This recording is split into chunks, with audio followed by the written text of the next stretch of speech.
Palmer. Hunt Palmer on 104.5 ESPN Baton Rouge. Holding down the middle of the day. Live from the Mercedes-Benz of Baton Rouge studios. This is Hunt Palmer. Welcome in. Hunt Palmer coming to you from the Mercedes-Benz of Baton Rouge studio downtown in the capital city on a Thursday. Warm and blustery Thursday here in the capital city. Hope your day is going well. Casey Gaines and Taylor Sharp back there on the ones and twos. Tons and tons and tons and tons to get to over the next 2 hours. Jay Johnson just met with the media over at Alec Box Stadium.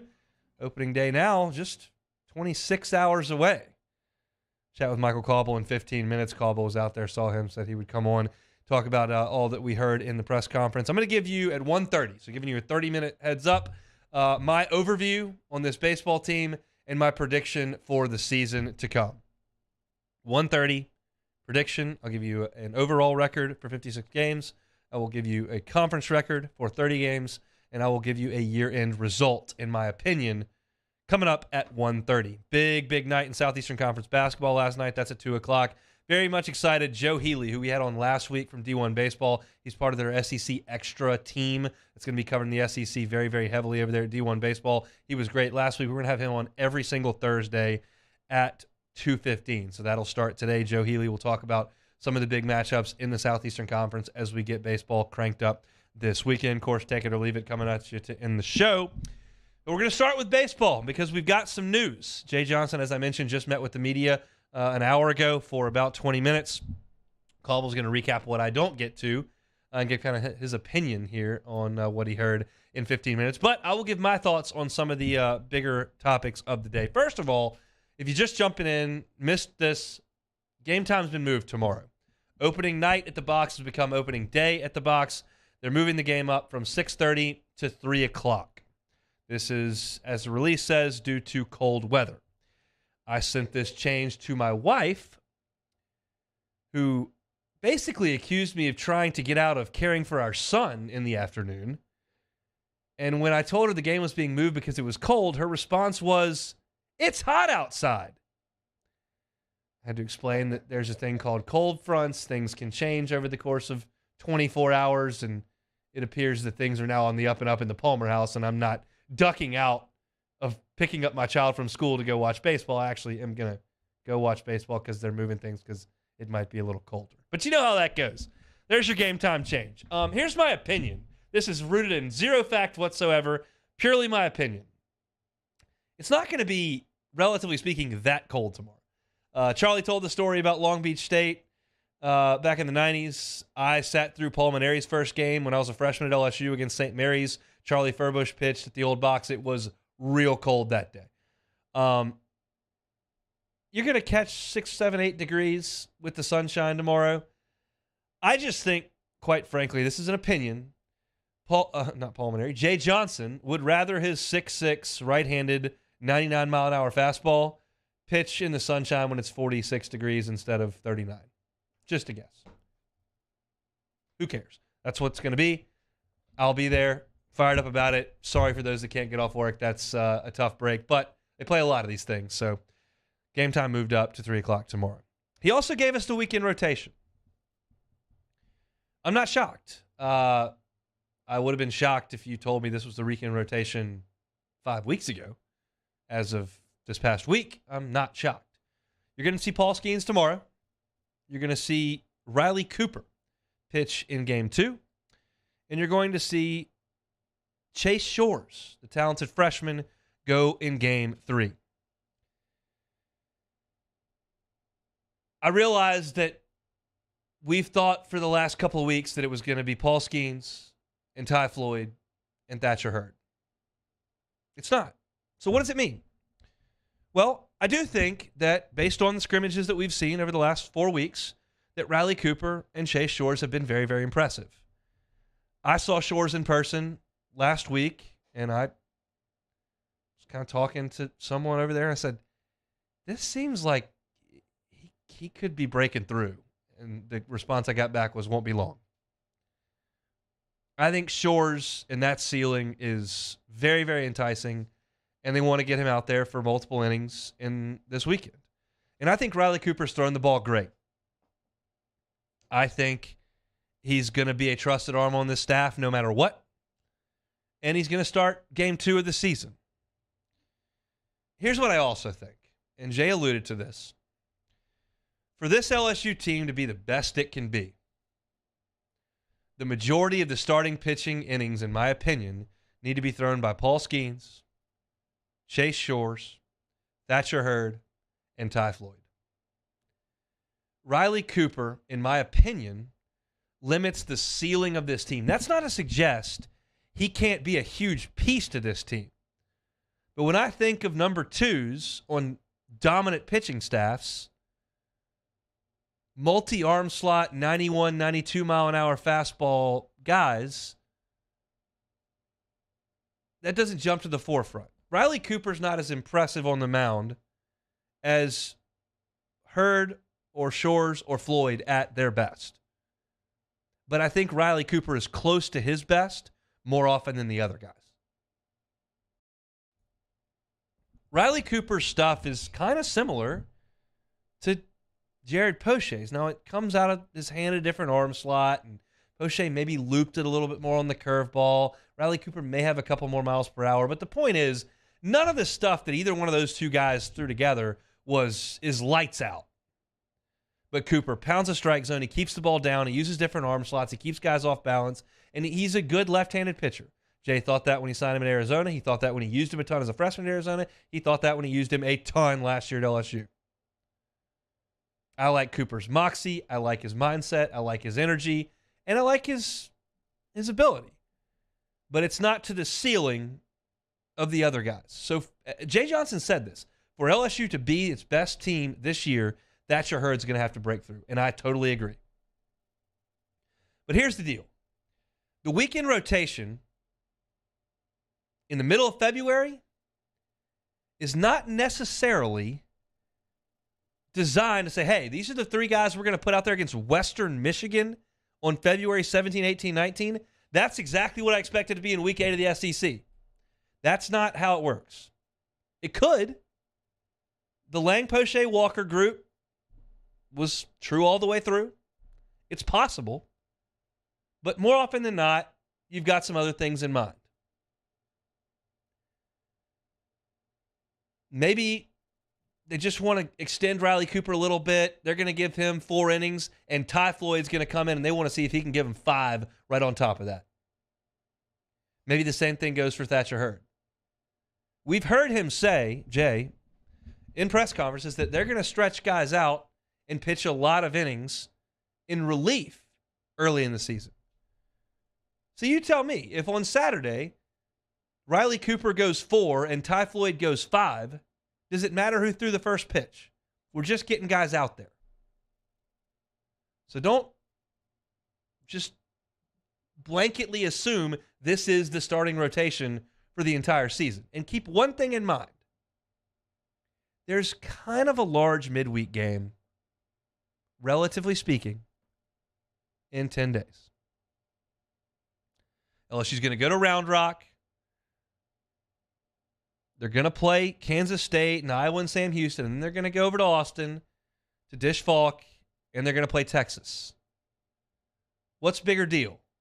Game 3 at the box against Western Michigan or a Tuesday night in Austin? Just food for thought. If you think that Thatcher Hurd's been benched because he doesn't go in this game, but he pitches against Texas and goes 5 innings, what was the bigger assignment?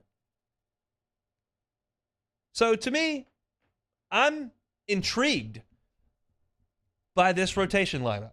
I'm curious to see what Cooper's got. I think I know.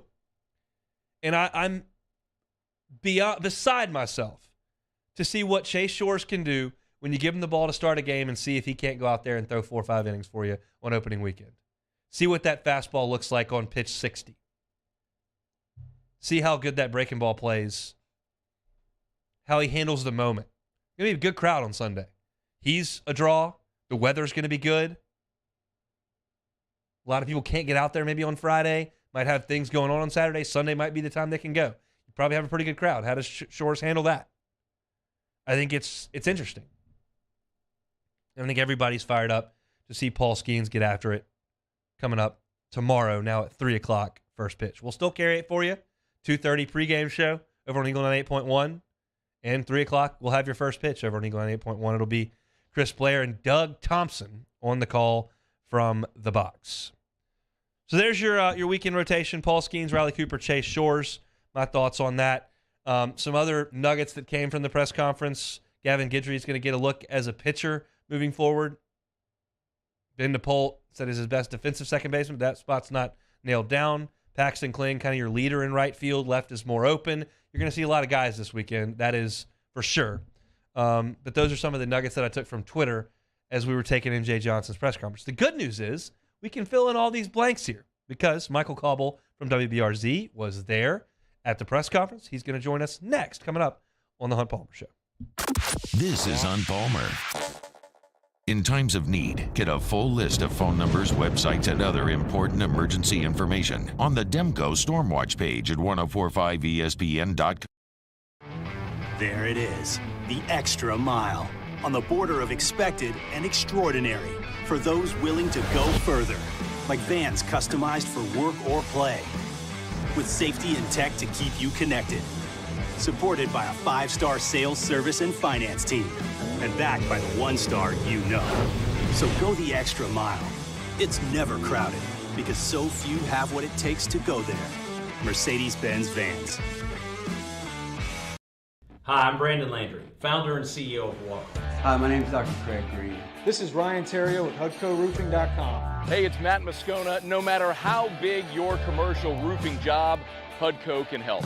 My patients come to me because they trust that I can get the job done at a high level. Ryan Terrio and Richard Tilley have the same level of trust when it comes to roofing. If you have a roofing issue, call HUDCO Roofing. Give us a call, 364-1007, and we'll come to your house and give you a free inspection. Louisiana. It's a place defined by culture, by pride, by passion, by people who do more than love this place. They celebrate it, elevate it, champion it. They are the individuals who embody what makes Louisiana great. The companies that make Louisiana a better place to work and live. The nonprofits leading transformational change in our communities. Champions of Louisiana are all around us, and LWCC is proud to celebrate them because we've always been Louisiana loyal, supporting the workers, the innovators, the change agents of this great place we call home. Who are the champions around you? Together, we can share their stories. Together, we can help our home state thrive. Together, we are Louisiana loyal. Always.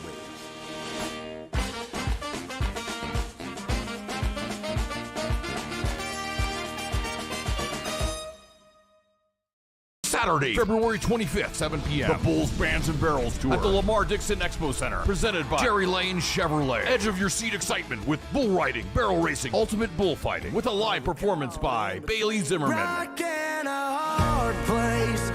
With Timothy Wayne, plus two-time PBR world champion Chris Shivers, and Brinson James, the entertainer. Tickets and information at bullsbandsandbarrels.com. Saturday, February 25th, Lamar Dixon Expo Center at 7 p.m. Presented by Jerry Lane Chevrolet, the #1 Chevrolet dealer in Louisiana. Women who suffer from cardiac arrest outside of a hospital are less likely than men to receive life-saving CPR from bystanders. This is especially true for Black and Latino women. Be the one in your family to help change this statistic by taking the American Heart Association's challenge to learn CPR. Be the beat for someone you love. You can make a difference when it matters most. Go to heart.org today to take the CPR challenge and save lives.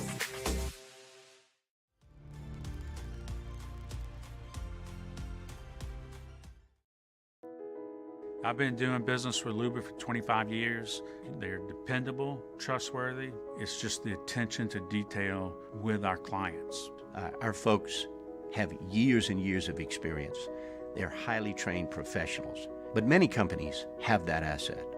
What I'd like to think makes Luba a bit different is that we use those talents in a way that truly is dedicated to serving the needs of the folks who depend on us. I had to leave my parents. I had to move schools.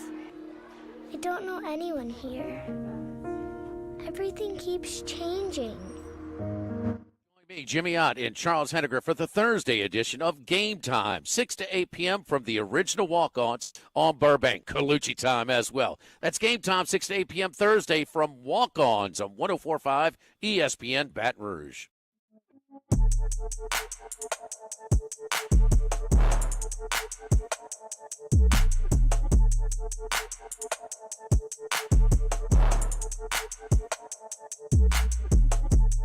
This is Hunt Palmer on 104.5 ESPN Baton Rouge. Hope your Thursday is going well. Hunt Palmer Show from the Mercedes-Benz of Baton Rouge studio downtown in the capital city. Glad to welcome in WBRZ's Michael Cauble. Mr. Cauble, how are you? Good. Good to be here. Good to be talking Tiger baseball. Glad you are here. So the 3 o'clock game time, definitely good for the 10 o'clock news tomorrow. What does it do to the 6 o'clock broadcast? It's interesting, right? Like it'll be wrapping up. Maybe we'll get some post-game live. Who knows? Yeah, but it makes my life a little easier, right? Yes. Like I don't have to stay all night and worry about any of that kind of stuff. But yeah, it kind of stinks for the crowd. But I don't know if you went over it with the show, but Jay made a funny comment that he's thinking about making opening day. Like, well, if we have it in advance, people will deal with it. Right. 24 hours isn't going to cut it. Isn't ideal, right? And he apologized for anybody that had travel plans coming in, trying to make the game tomorrow night. But that is certainly different, right? Why do you think they did it? It's not going to be that cold. I mean, it's not. I don't want to go out there and have a picnic, but it's not going to be that cold at first pitch. Right. At 8 o'clock, it's going to be in the low 40s. Yeah. And I think early in the season, guys still trying to, that's what I said. Mechanically. You'd rather have Paul Skeens out there right. when it's 48 as opposed to 38. I thought of asking him that today. Like, if this was midway through the year, would you have moved this game up? But, it didn't really warrant it. So your reaction when he throws out the opening rotation of Paul Skeens, Riley Cooper, and Chase Shores? I thought Thatcher Hurd would work his way in there. So, and you got to wonder, is this a little attaboy for Riley Cooper and everything that he did last year? But we talked to Riley after we talked to Jay, and Riley said he wants to be a starter. He was a starter, obviously, at Arizona, and then he kind of got moved around. So he said it's a little mental gymnastics for him, to realize now that he's back in that starter's role after being that jack of all trades. Of all the trades, every trade there was, he was that. At any time, too, right? Like I told him, I was like, what are you going to do going to a game tomorrow knowing you're not going to pitch, right? Like it's going to be a first for him. But he said mentally he still feels like he's going to pitch tomorrow. Well, I mean, he multiple times last year pitching all 3 games of the weekend. Right? I mean, and had to be ready. That's the crazy thing about him. Like, dude must have an absolute rubber arm. But he does. And I don't have a problem sharing this story. I saw Jay before a football game this year, and we started talking about some of the guys that were pitching during the fall, and he listed this guy, that guy. That guy. I go, it's nice to have some options. And he goes, whew. You're telling me. And they have some options, which is this very obvious with what they're throwing out there. And I think that for anybody that wants the big picture, yes, the expectations are what they are. But I think that versatility or options, whatever the word is that you want to use, is really the story of this team. And you're going to see it play out in a marathon, not a sprint. Jay is, you talked about it. You're going to see a lot of guys this week, and you're going to see a lot of guys first 3 weeks.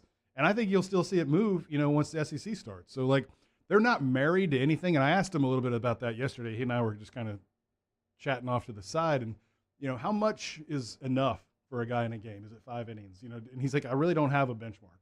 Yeah. He's like, it's going to be situational. They're going to be in and out, and they have defensive options, they have offensive options, they have pitching matchups. One thing that I thought was interesting that he talked about this, they have their own pitching matchups. So guys that maybe weak contact, the infield would be something. Maybe, guys that give up a ball a little bit to the outfield, that'll be something different. So there are a lot of moving parts with this. I think the average fan would be shocked at how much information they have over there. And I think in the same way, I would be shocked if I walked into Matt House's office in football and saw everything that he's got. I have a better feel for what they have on the baseball side because football's a fortress and you don't get to see anything over there. But like I have it's a lot that they've got over there. I know that you talked to a couple more guys today, but I wanted to go back to one of the things that y'all ran yesterday on the news, which was Cade Beloso. And it was just refreshing to me to hear that kind of perspective from a player who said, yeah, I might play some first. I might DH. I might just be a good teammate. Teammate. What was it like having that conversation with him and hearing that from an LSU athlete on a number 1 ranked team? I mean, it's one of those things like when you hear somebody say that, you know that it's going to be a special year, right? Because that doesn't happen. And guys don't say that out loud, you know? And I think that is one of the things, you know, you and I grew up with Tiger baseball, and one of the things that we loved, it was like anybody, anytime could have their shot, right? And because they were all bought in and they were all giving it their all, you know, hold the rope, right? Whatever it was, you know? But to hear it from a guy who'd been there, right? I mean, he'd started the COVID year, but he started a whole another season, and then he had his, you know, injury and kind of got supplanted, you know, for lack of a better word. To hear him still have that belief and that dedication to his team, it's remarkable. And I think it speaks so well of this club because it is young, right? I was looking at the roster. They got a lot of young dudes on this team. But there are some really key veteran leaders, you know, that are really pushing this thing or pulling this thing, however you want to say it. Sure, it starts at the top.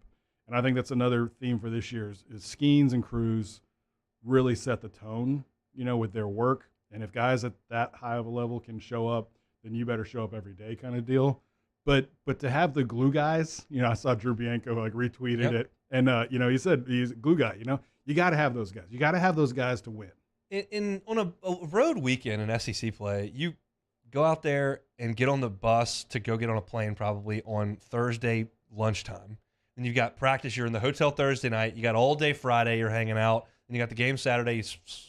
You got your 4 nights that you're around the whole team. It's not like football where you fly in, have your walkthrough, meeting, dinner, go to bed, get up, meeting, go play, get on a plane, come home. Like that's a lot more. This is a ton of time together. If you've got a bunch of guys that don't like each other, it will wear on you over the course of 4 months. It just will. I mean, I think the commitment to one another is what you're seeing, right? And like we saw this, I saw this, or at least I feel like I'm seeing this again. When Joe was here, Burrow, with the football team, I felt a very business-like approach. He was setting the tone. Everybody knew what was expected. This isn't a me thing anymore. This is a we thing, and I'm getting a lot of that from this Tiger baseball team. Talk with Trey Morgan today, obviously entering his money year here at LSU, but he's a pretty big piece to what they're going to be doing over there. You know, it's funny how many guys that we kind of take for granted, like Riley Cooper is one of them. I talked to Jay. I was like, you know, we really haven't talked enough probably about Riley Cooper. But Trey is another guy, right? Healthy with the knee. He said it was his PCL, you know, never really healed, injured it before the season, dealt with it all the time. But now he feels like he's back into his freshman season with his mobility and really where he's at the plate. And just talking to Trey, like I think that's going to be another story down the road. He is so much more comfortable, right, and confident. Those were the 2 words I think we heard a lot today. He talked about Jay Johnson being more confident, you know, because he's more comfortable with what he's got. But I think Trey is that guy as well. You're seeing a guy that kind of understands his situation, where he's at in his career and kind of what's next, but is like really living in the moment. And yeah, I mean, the fact that now he's healthy, the fact that he has a better interior defense, you know, to help him, right? We talked a lot about that, not having to be the savior. I think he had like stretch man or stretch something on his shirt. Like, you need to change that to savior, you know? Like you were the savior out there on those T-shirts. So, no, I mean, and it's huge. We did talk about him going to the outfield. He said he's not really concerned about that right now. He's like, I'm worried about, he said this, he was like, I don't have a ring. In any year I've ever played baseball, I don't have a ring. He's like, that's what I'm focused on right now. Again, stuff you love to hear. You think for him, I've asked this question to a few different people. He had 15 steals as a freshman, none last year. He couldn't really run, and he's never been a big home run guy, but we've seen guys grow into some power at LSU as their time progresses. You think you see kind of a return to that stolen base type level? Do you think you see more pop from him this year? Yeah, you know, you say yes because he's older, stronger, and faster, right? Mm-hmm. Right away. But then Jay also talked about that. That was a question, you know, because that's something that we've talked to Jay with off camera a lot about speed and aggressive on the base pass, and they just weren't built that way last year, right? They just didn't have it in them. So it kind of limited some of the things offensively that he would call or could call. But he was quick to say, look at this lineup. You know, you don't necessarily take the bat out of their hands. No. So like there's a little, you know, win-loss, you know, good, bad, however you want to ratio it, you know, whatever. But there's a lot of that to this with their run game. Right. And it's not going to be huge, but I think there are going to be times when you're facing a tough pitcher and you need to try to manufacture something and can't sit back and wait for one of these guys to hit a 3-run homer. They may run a little bit, but certainly not when Cruz and White and some of those guys are up. You're going to let those guys. Jay said away. They were 22 of 24 in actual stolen base attempts last year. Okay. And so that was to say, he's like, you know, the go rate is low, but the success rate is high. And I think that's kind of where he's probably going to keep it again. That's what the analytics tell you. They say you can't waste outs on the bases. Anything else that Jay said that caught your attention today? I've got a few more notes, but I don't know if anything stood out to you. No, obviously second base. I heard you say that a moment ago. You really do feel like you're going to see some guys there. Gavin Dugas and his versatility. Obviously, Gavin Guidry getting back on the mound. I think that's a long-term project right there. It wasn't anything that was like, oh, yeah, one of those deals.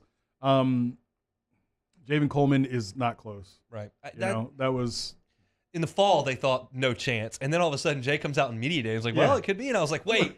Told my audience, I was like, I apologize. Like, I've said multiple times on Twitter, in the Bayou 4 chat, like on here, like, yeah, he's not pitching this year. And then Jay came, and it's not like I made that up. I had heard that. And then they were like, well, you could see him. If there's a window, we're going to take it. And I'm like, well, I apologize, but that's not what I had heard. I saw him at practice yesterday throwing, just toss, and you could tell it's not close. It's not a thing.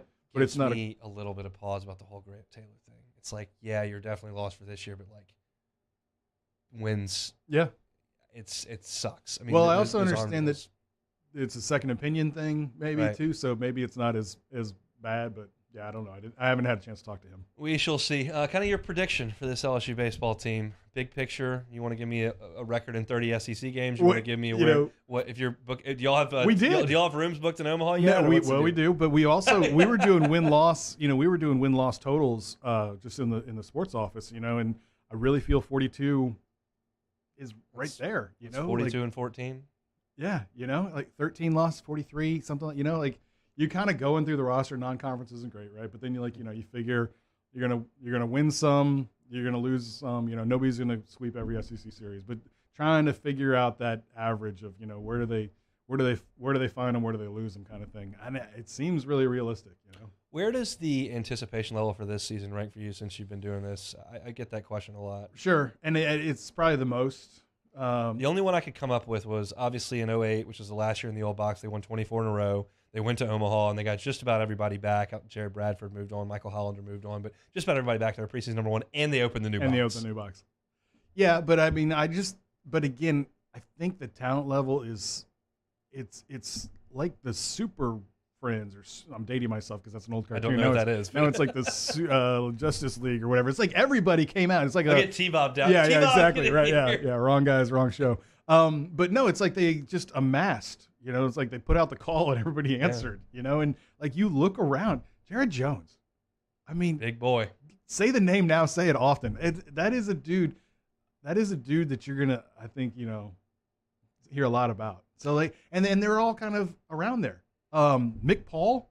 Yeah, he's hitting the cover off the ball right now. I mean, like that's the thing. Like the coaches can't talk about him enough. And it's one of those deals, and this is something I'd also heard too. It's like they're gonna have to have a conversation with Dylan Cruz and Trey Morgan and Tommy White and some of the guys go, hey, by the way, if it's 9-1 in the sixth, like we're gonna make some changes. Yeah, like you're gonna have to have a seat. And I realize that's gonna hurt your numbers. You may lose 3 home runs because of that or whatever. But like we have to get some more guys some at bats, or else everyone's gonna leave. Like, but I also think they'll appreciate that too, to a degree. Like, give them a break, But you're right, and that was the most interesting thing with me and Jay is how do you manage it, and when do you manage it, and how many runs are enough, and is it purely situational? You just want to try to get guys, in a situation to see what they look like when June rolls around, those kinds of things, and he does, and he's always going, like as much. This is the thing about Jay.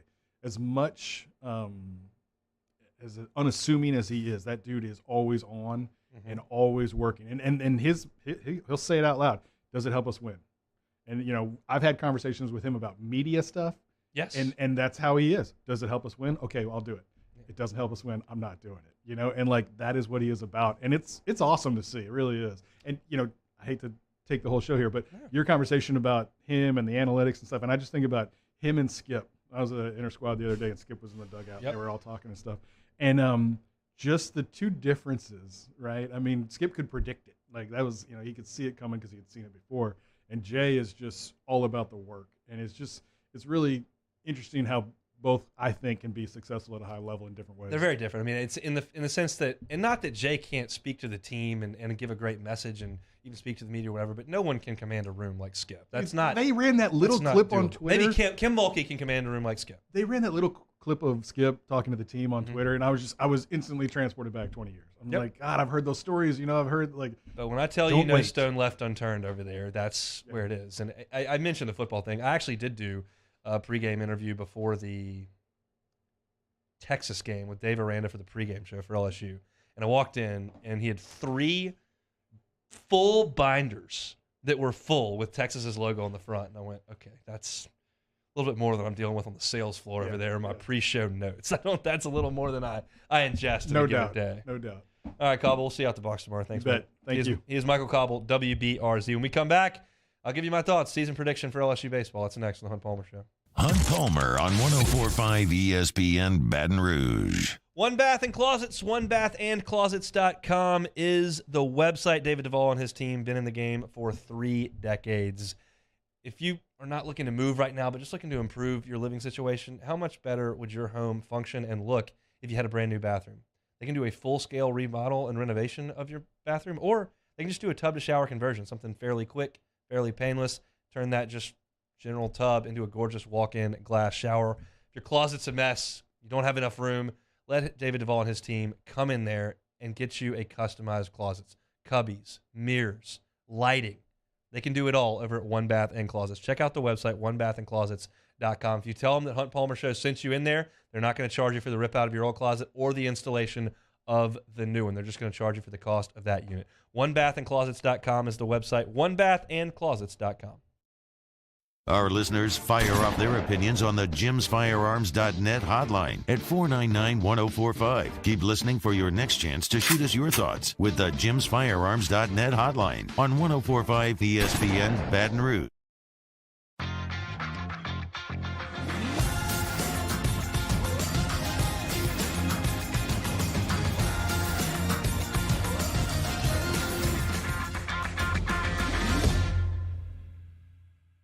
Bayou Chrysler Dodge Jeep Ram has $10,000 off new 2022 Ram 1500s. 2022 Ram 1500 trucks on our lot now with $10,000 off MSRP. All new Bayou vehicles come with a 1 million mile warranty. If you need sales or service, the crew at Bayou is going to do right by you. Hi, I'm Brandon Landry, founder and CEO of Walker. Hi, my name is Dr. Craig Green. This is Ryan Terrio with HUDCORoofing.com. Hey, it's Matt Moscona. No matter how big your commercial roofing job, HUDCO can help. My patients come to me because they trust that I can get the job done at a high level. Ryan Terrio and Richard Tilley have the same level of trust when it comes to roofing. If you have a roofing issue, call HUDCO Roofing. Give us a call, 364-1007, and we'll come to your house and give you a free inspection. Louisiana.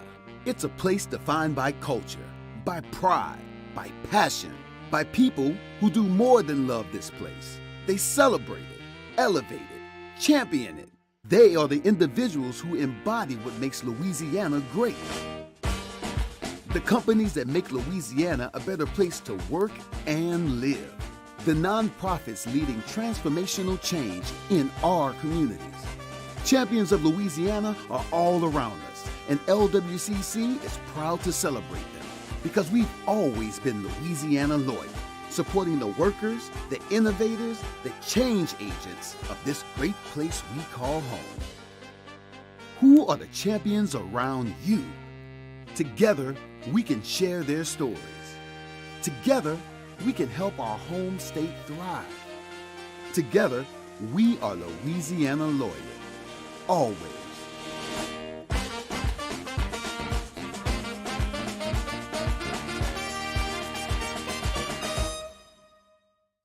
Saturday, February 25th, 7 p.m. The Bulls Bands and Barrels Tour at the Lamar Dixon Expo Center. Presented by Jerry Lane Chevrolet. Edge of your seat excitement with bull riding, barrel racing, ultimate bullfighting. With a live performance by Bailey Zimmerman. With Timothy Wayne, plus two-time PBR world champion Chris Shivers, and Brinson James, the entertainer. Tickets and information at bullsbandsandbarrels.com. Saturday, February 25th, Lamar Dixon Expo Center at 7 p.m. Presented by Jerry Lane Chevrolet, the #1 Chevrolet dealer in Louisiana. Women who suffer from cardiac arrest outside of a hospital are less likely than men to receive life-saving CPR from bystanders. This is especially true for Black and Latino women. Be the one in your family to help change this statistic by taking the American Heart Association's challenge to learn CPR.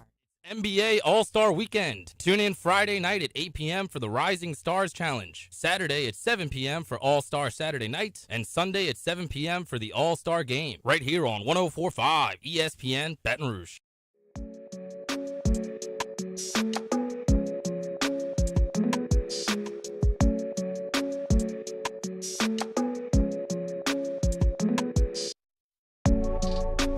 You're listening to Hunt Palmer on 104.5 ESPN Baton Rouge.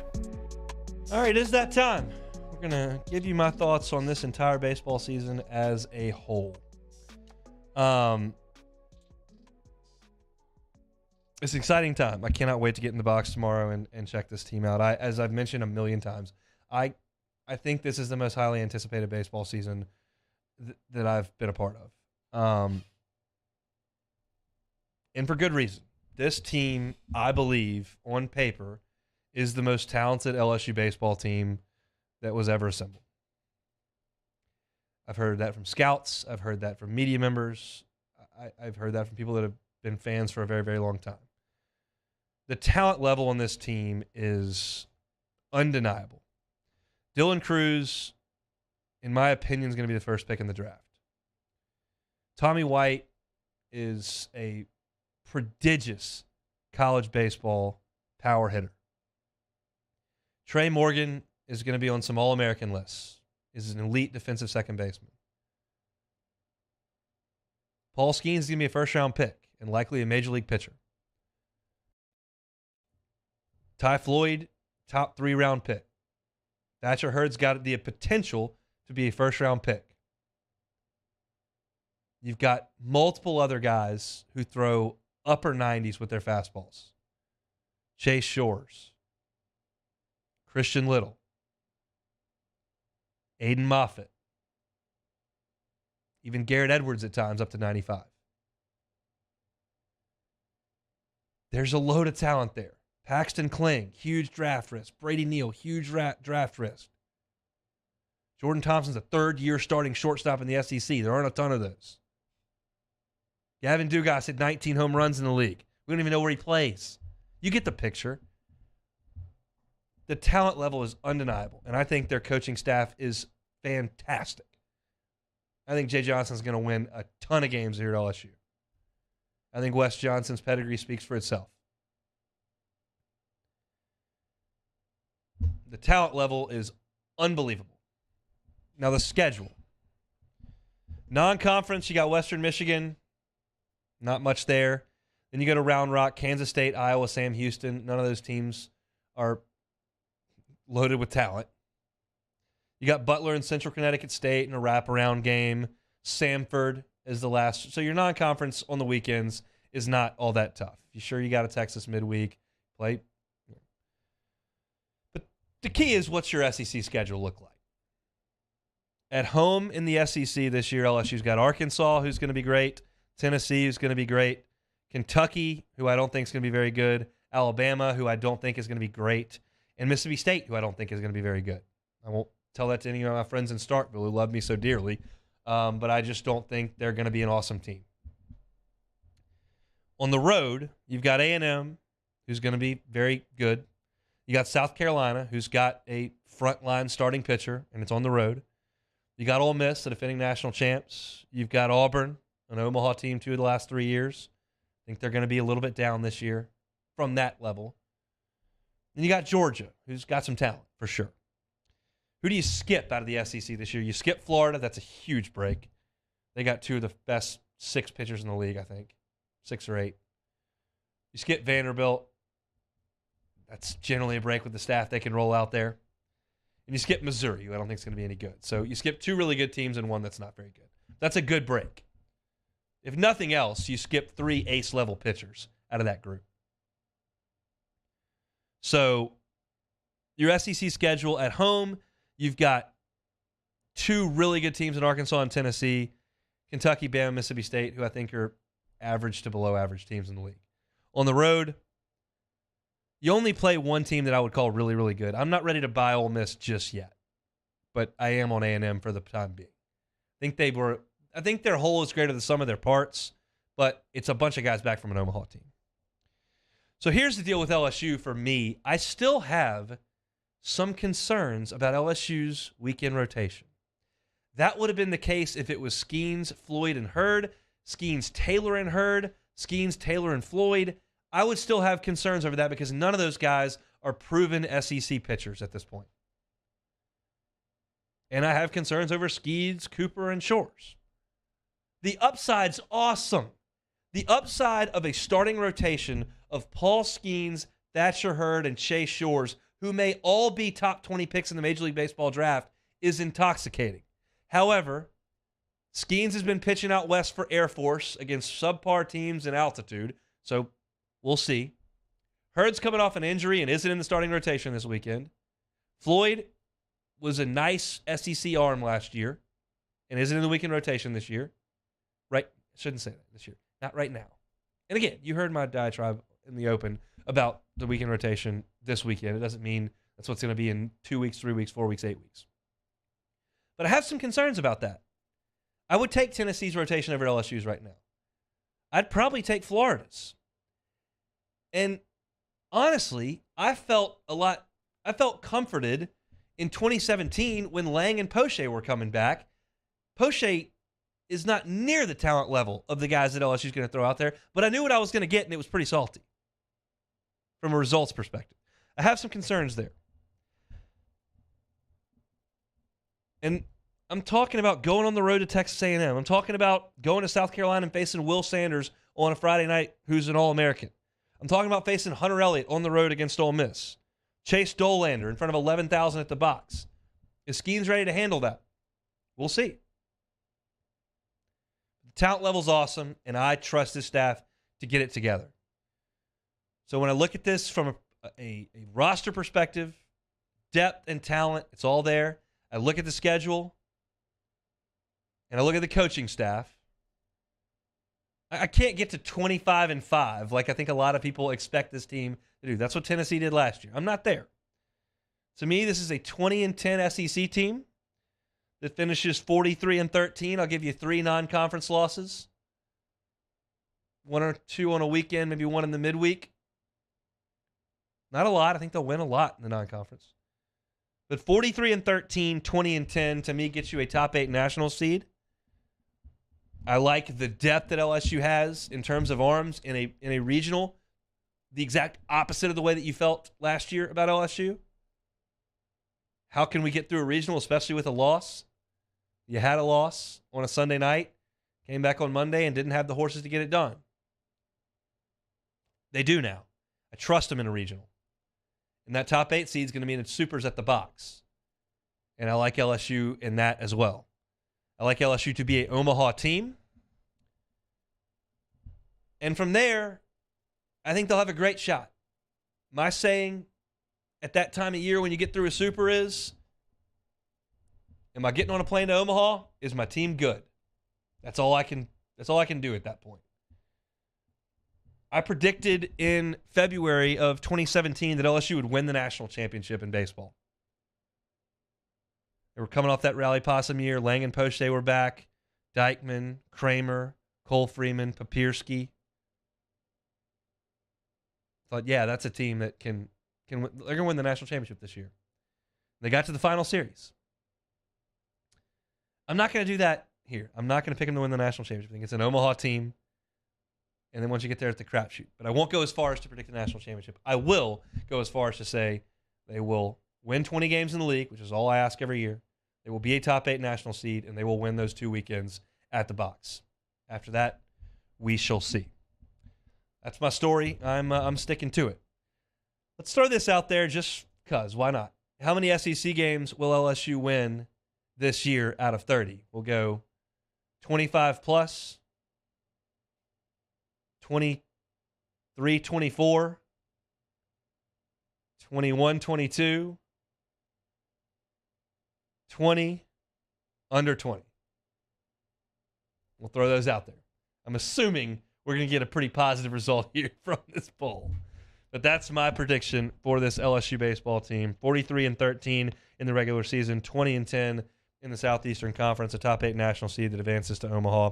I believe in this team. I think they're very, very good, but I can't quite get on board with the undefeated in non-conference play, 26-4 in league play, best team in the country all the way through. I need to see more from the starting rotation. And they're probably not going to prove much to me against Western Michigan, quite frankly. But I think it'll be fun to watch. So we shall see.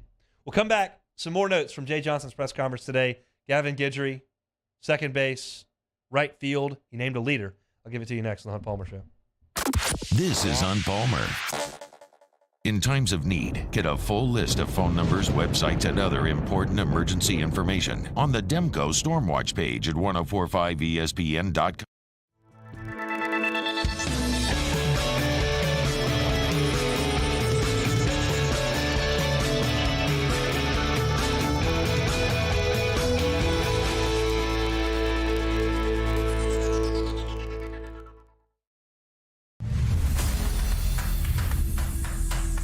We get it done with strength, commitment, dedication, grit.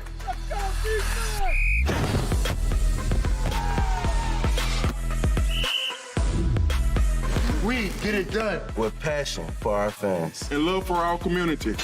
We are the Tigers. Get it done. Let the values of the purple and gold be in your starting lineup this season. And as always, get it done.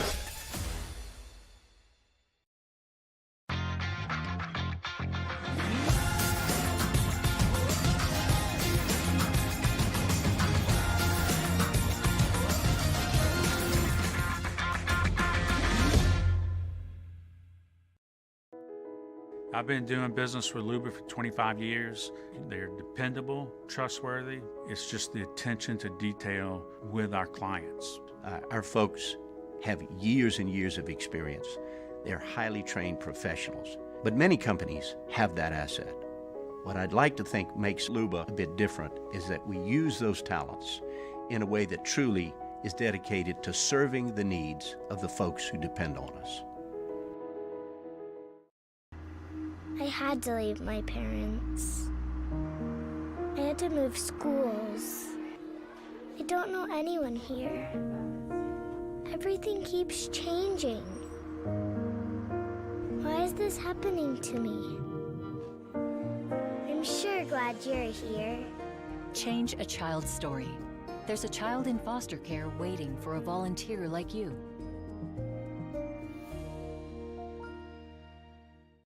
Hi, I'm Brandon Landry, founder and CEO of Walk. Hi, my name is Dr. Craig Green. This is Ryan Terrio with HUDCORoofing.com. Hey, it's Matt Moscona. No matter how big your commercial roofing job, HUDCO can help. My patients come to me because they trust that I can get the job done at a high level. Ryan Terrio and Richard Tilley have the same level of trust when it comes to roofing. If you have a roofing issue, call HUDCO Roofing. Give us a call, 364-1007, and we'll come to your house and give you a free inspection. Louisiana.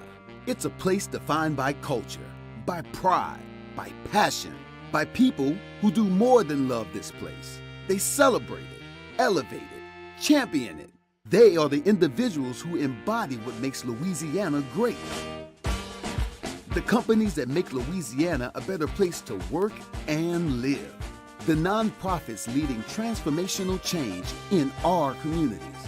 Champions of Louisiana are all around us, and LWCC is proud to celebrate them because we've always been Louisiana loyal, supporting the workers, the innovators, the change agents of this great place we call home.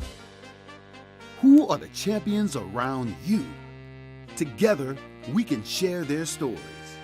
Together, we can help our home state thrive. Together, we are Louisiana loyal. Always.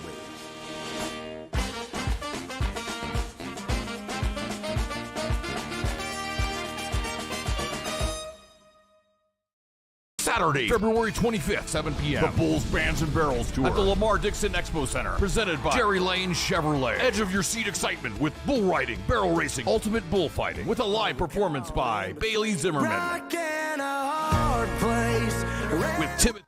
On Friday's OTB, opening day is finally here, and we'll break it down. What are you expecting out of this LSU baseball team? Plus, hear from LSU head softball coach Beth Torina off the bench. 7 to 10 a.m., 104.5 ESPN.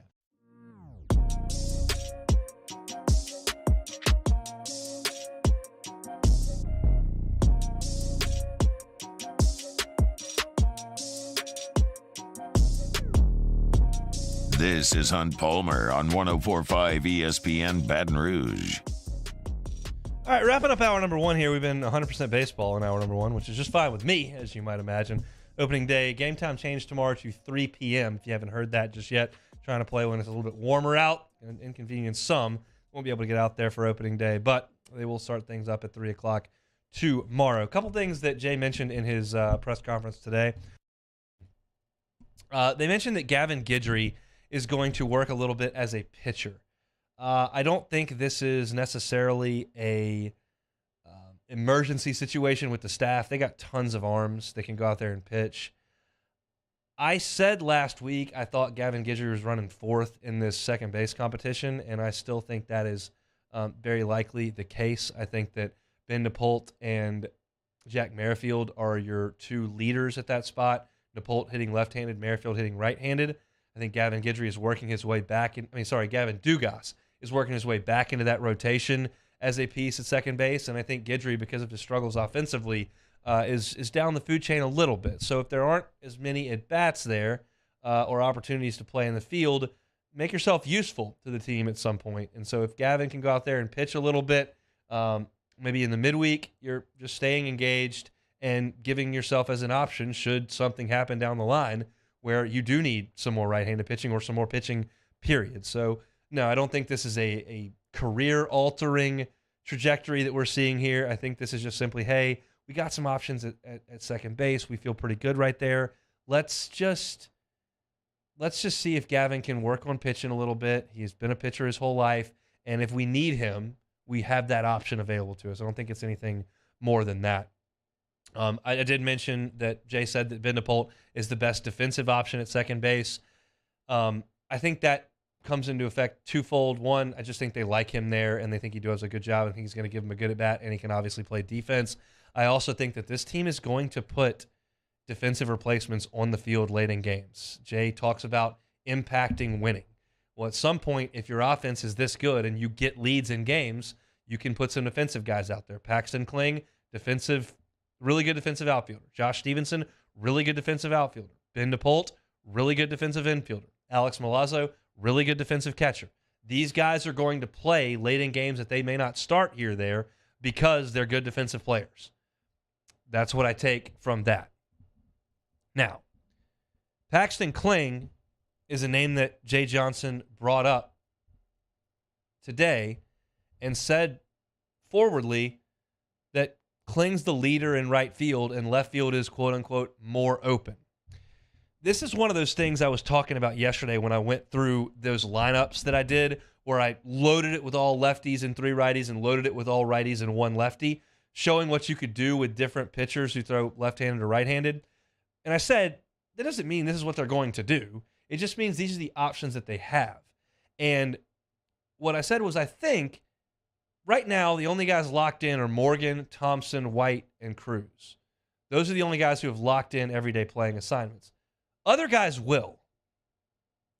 Whether it's Paxton Kling, whether it's Josh Pearson, whether it's Ben DePault or Brady Neal. Like, some guys will step forward and grab those spots. And maybe Paxton Kling becomes that guy. He is incredibly toolsy and has the potential to be a star at LSU early in his freshman year or at some point in his career. But Jay saying that Paxton Kling is the leader, quote-unquote, at this point in right field tells me he's probably going to start tomorrow. I wish I knew who Western Michigan was starting tomorrow. Not that I would know what kind of stuff he had. I just wish I knew what arm he threw with. But I don't. So I can't give you any more thoughts on what the lineup may look like tomorrow because I know that Jay prioritizes that a little bit. I also don't have as many years of information to go on with Jay as I do with Paul, where I knew Paul at times gave a hat tip to guys on opening night and let them start, whether it was Coleman getting a start or whether it was Jared Poche getting an opening night start. Lang was the ace, but he let Poche go there. Some guys get a start on opening night just because they're an older player. I don't think you're going to see a ton of that, but you could here or there if the competition's close. So Kling may be your guy in right field tomorrow, and you may see another guy in right field on Saturday, or Paxton Kling may run with that spot. He's that kind of talented dude. We shall see. So those are your notes from Jay Johnson's press conference today. Your opening rotation for the first weekend: Paul Skeens on Friday, Riley Cooper on Saturday, Chase Shores on Sunday. Gavin Guidry potentially moving to work on some pitching as his freshman year gets underway. Ben DePault, best defender at second base, and Paxton Kling is your quote-unquote leader in right field. That'll do it for hour number 1 here on a Thursday edition of the Hunt Palmer Show.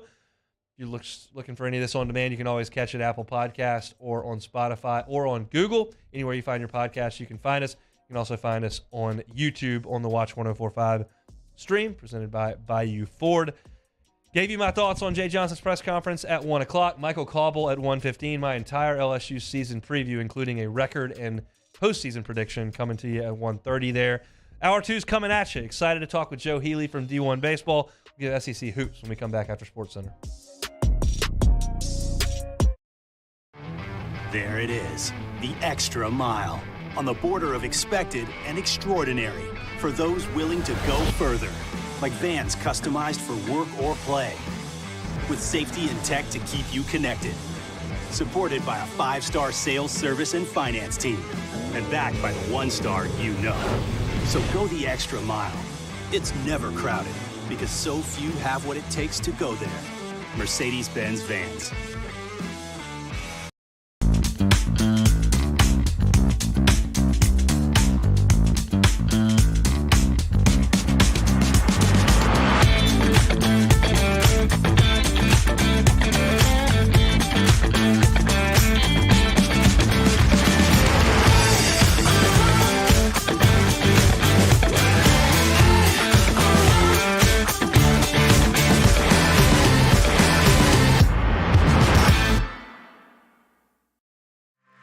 Women who suffer from cardiac arrest outside of a hospital are less likely than men to receive life-saving CPR from bystanders. This is especially true for Black and Latino women. Be the one in your family to help change this statistic by taking the American Heart Association's challenge to learn CPR. Be the beat for someone you love. You can make a difference when it matters most. Go to heart.org today to take the CPR challenge and save lives.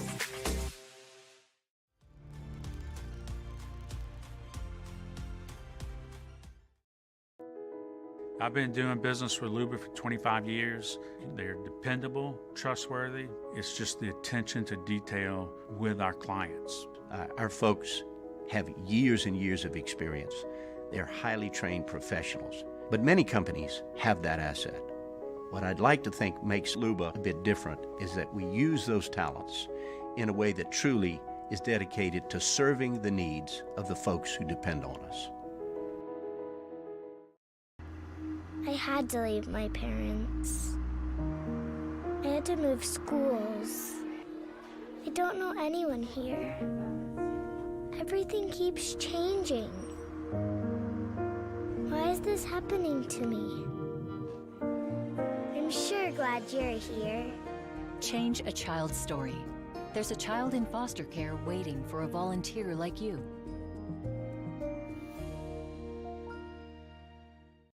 Hi, I'm Brandon Landry, founder and CEO of Walker. Hi, my name is Dr. Craig Green. This is Ryan Terrio with HUDCORoofing.com. Hey, it's Matt Moscona. No matter how big your commercial roofing job, HUDCO can help.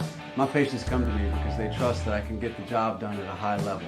Ryan Terrio and Richard Tilley have the same level of trust when it comes to roofing. If you have a roofing issue, call HUDCO Roofing. Give us a call, 364-1007, and we'll come to your house and give you a free inspection. Louisiana. It's a place defined by culture, by pride, by passion, by people who do more than love this place. They celebrate it, elevate it, champion it. They are the individuals who embody what makes Louisiana great. The companies that make Louisiana a better place to work and live. The nonprofits leading transformational change in our communities. Champions of Louisiana are all around us, and LWCC is proud to celebrate them because we've always been Louisiana loyal, supporting the workers, the innovators, the change agents of this great place we call home. Who are the champions around you? Together, we can share their stories. Together, we can help our home state thrive. Together, we are Louisiana Lawyer. Always.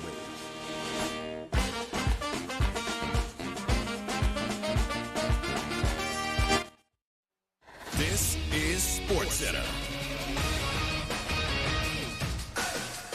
I'm Doug Brown. Tiger Woods about to tee off in the first round of the Genesis Invitational at Riviera Country Club in Los Angeles. It's his first event on tour since the Open Championship last July.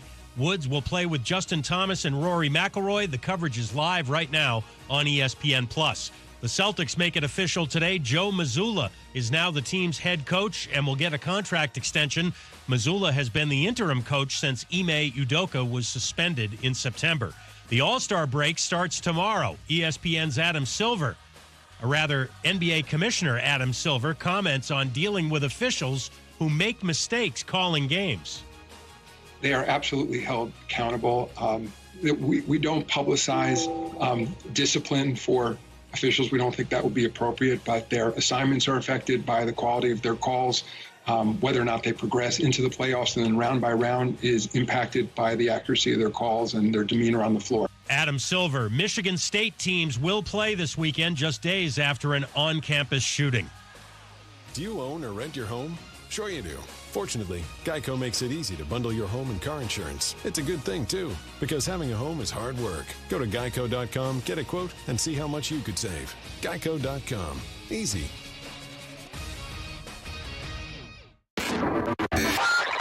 Now,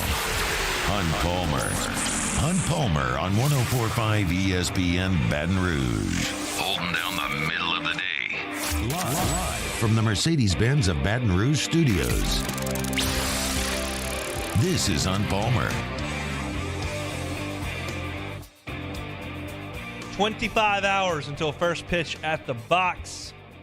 Fired up about it. If you missed the first hour, it was all baseball. You catch it on demand any of the places you catch your sound. We move forward into hour number 2 here on a Thursday, working towards the weekend. Hope everything's going great where you are. Thanks for hanging out with us here. A little basketball from last night. Big night in the SEC. Really 3 games with monster implications on the card last night. And it started with the big one in Knoxville between Tennessee and Alabama. And Tennessee was a 3-point favorite in this game. And I didn't know why, especially with Josiah Jordan-James out for the game, with Julian Phillips out for the game. That's 2 of their best 4 players, in my opinion. I just didn't see a world where they deserve to be favored in that game against an Alabama team that has blown people out and been very, very tough. And I was dead wrong on that one, because Tennessee came out and played great and really controlled the game for the majority of it. I thought Zakai Ziegler would have to be huge in the game. He did lead Tennessee with 15 points, so I was right there. But what I didn't have in this game was Tennessee being able to force Alabama into 19 turnovers in this game. And it's just a numbers game at that point. When you realize that Alabama took 48 shots and Tennessee took 63.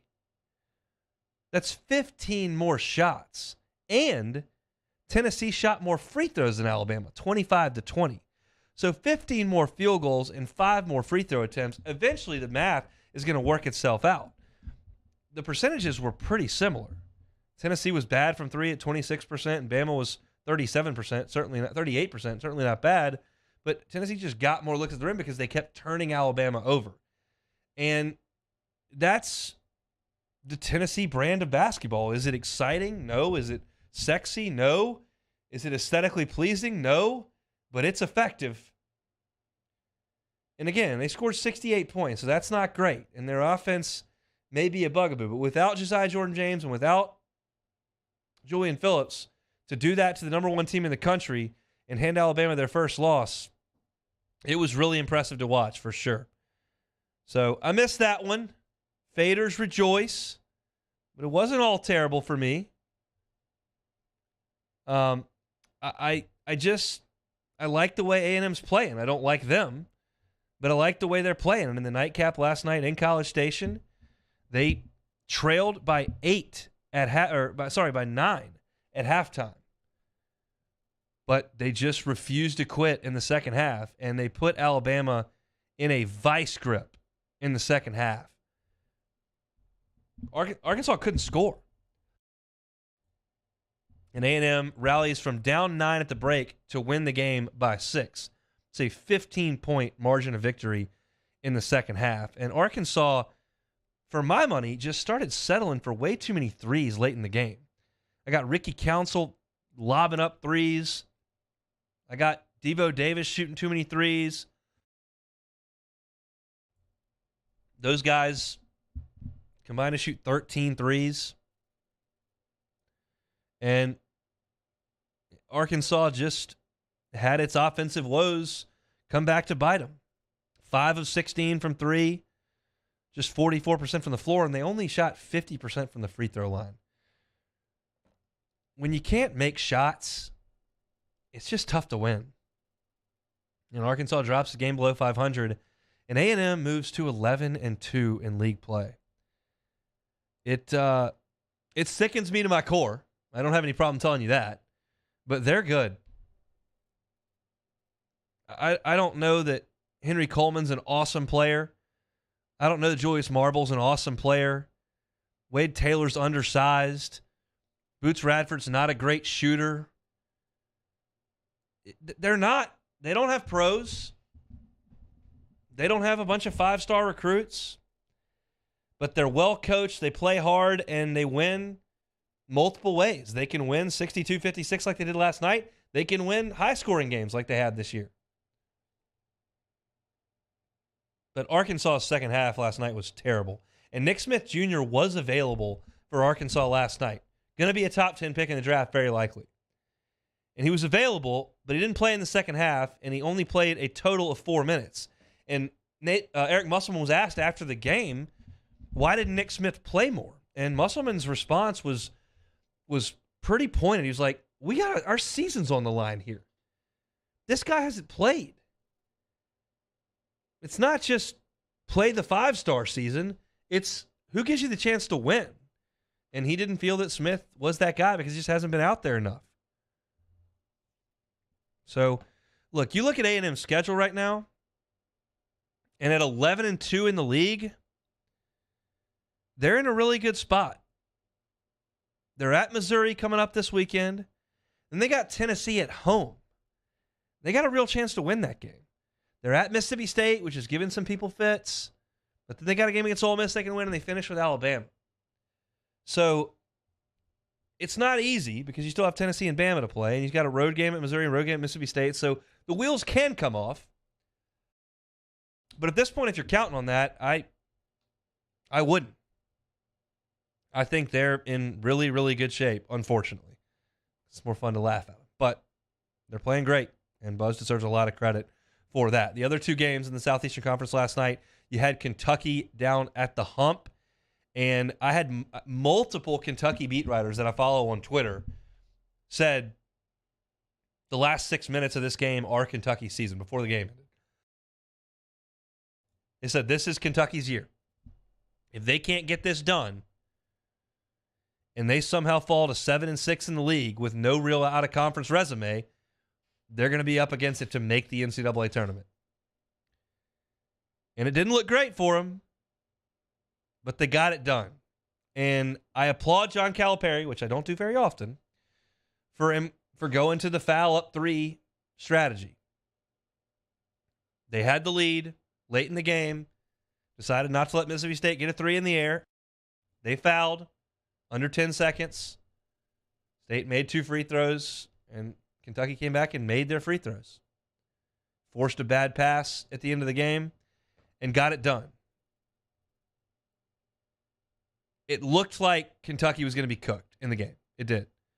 But they found a way to claw back into it and to get it done. 71-68 was the final. Kentucky had 4 starters in double figures. That's what it's going to kind of have to be. They don't have a guy right now that they can lean on to go get them 26 like they could with, a Devin Booker or somebody like that. They got to do it with everybody, and they did. Sheboy led them with 18. And Cason Wallace, who they've pretty much inserted as the full-time point guard, had 11 assists. He was the one starter that wasn't in double figures, but he had 11 assists in the game. And Kentucky is still breathing at 8-5 in league play. They're a tournament team right now based on that win. You lose to Georgia. I said they're probably not. You go on the road and win a game, maybe. Now you got Tennessee at Rupp. What are you going to do? Got a trip to Florida. Got Auburn at Rupp. Then Vanderbilt at Arkansas. So there's plenty of resume there for Kentucky, plenty of opportunity there for them to make their case. They're on thin ice, but I think they're a tournament team as of this very second. But that's fascinating to me. The talk radio guy in me, the LSU fan in me doesn't care if Kentucky makes the tournament this year at all. I don't care about that. The talk radio host in me would like Kentucky to miss the tournament because I think it's interesting. My apologies, Casey, for saying these things. He gives me the thumbs up. But the talk radio guy in me says, what if Kentucky misses the tournament for the second time in 4 years? What if one of the times they made the tournament, they lost to St. Peter's? What if that's the recent history we're talking about with Kentucky under John Calipari? And what does it mean for the administration there? That, to me, is fascinating. But my gut tells me they'll probably write it and get it done. Last night was a gut check, and they passed it, which is a very, very good thing for that team moving forward. But Tennessee ain't going to make it easy for them over the weekend. Last SEC basketball game was Florida and Ole Miss. Florida wins that game by 15 points. Ole Miss is 2-11 in league play, so just not much there. But the story of the game was not the result. The story of the game was the fact that Colin Castleton broke his hand.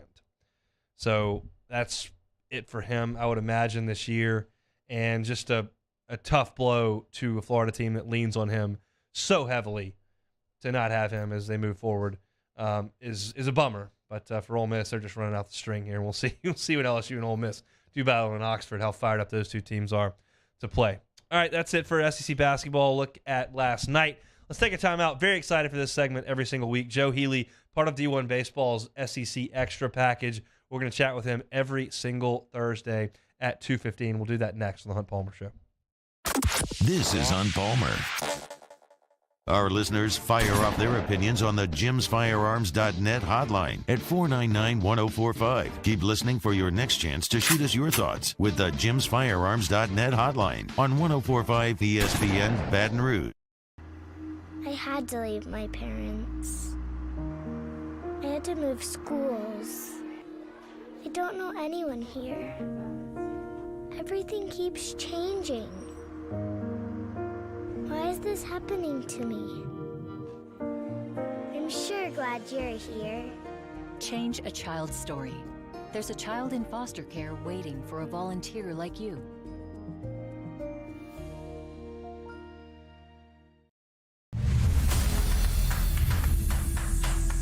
We get it done with strength, commitment, dedication, grit.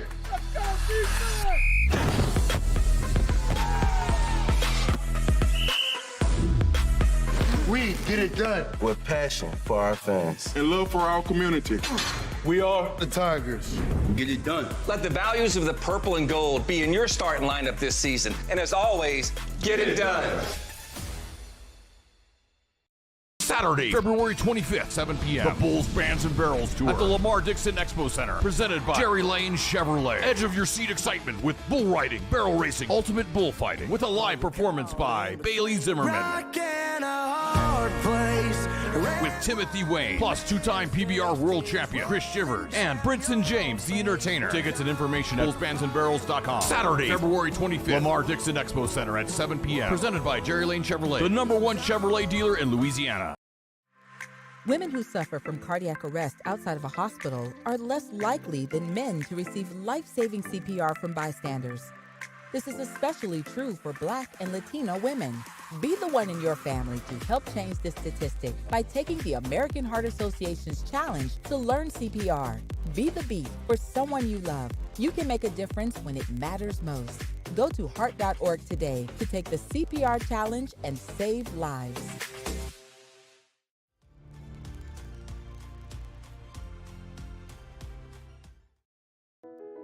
I've been doing business with Luba for 25 years. They're dependable, trustworthy. It's just the attention to detail with our clients. Our folks have years and years of experience. They're highly trained professionals. But many companies have that asset. What I'd like to think makes Luba a bit different is that we use those talents in a way that truly is dedicated to serving the needs of the folks who depend on us. Hi, I'm Brandon Landry, founder and CEO of Walker. Hi, my name is Dr. Craig Green. This is Ryan Terrio with HUDCORoofing.com. Hey, it's Matt Moscona. No matter how big your commercial roofing job, HUDCO can help. My patients come to me because they trust that I can get the job done at a high level. Ryan Terrio and Richard Tilley have the same level of trust when it comes to roofing. If you have a roofing issue, call HUDCO Roofing. Give us a call, 364-1007, and we'll come to your house and give you a free inspection. Louisiana. It's a place defined by culture, by pride, by passion, by people who do more than love this place. They celebrate it, elevate it, champion it. They are the individuals who embody what makes Louisiana great. The companies that make Louisiana a better place to work and live. The nonprofits leading transformational change in our communities. Champions of Louisiana are all around us, and LWCC is proud to celebrate them because we've always been Louisiana loyal, supporting the workers, the innovators, the change agents of this great place we call home. Who are the champions around you? Together, we can share their stories. Together, for the Friday edition of Handy Time. We started out with Jimmy Ott's Game Time at 10 a.m., continue through 1 o'clock at Ruffino's on Highland Road. It's the opening weekend for LSU baseball and a big weekend of college basketball. Handy Time, noon weekdays, 104.5 ESPN Baton Rouge.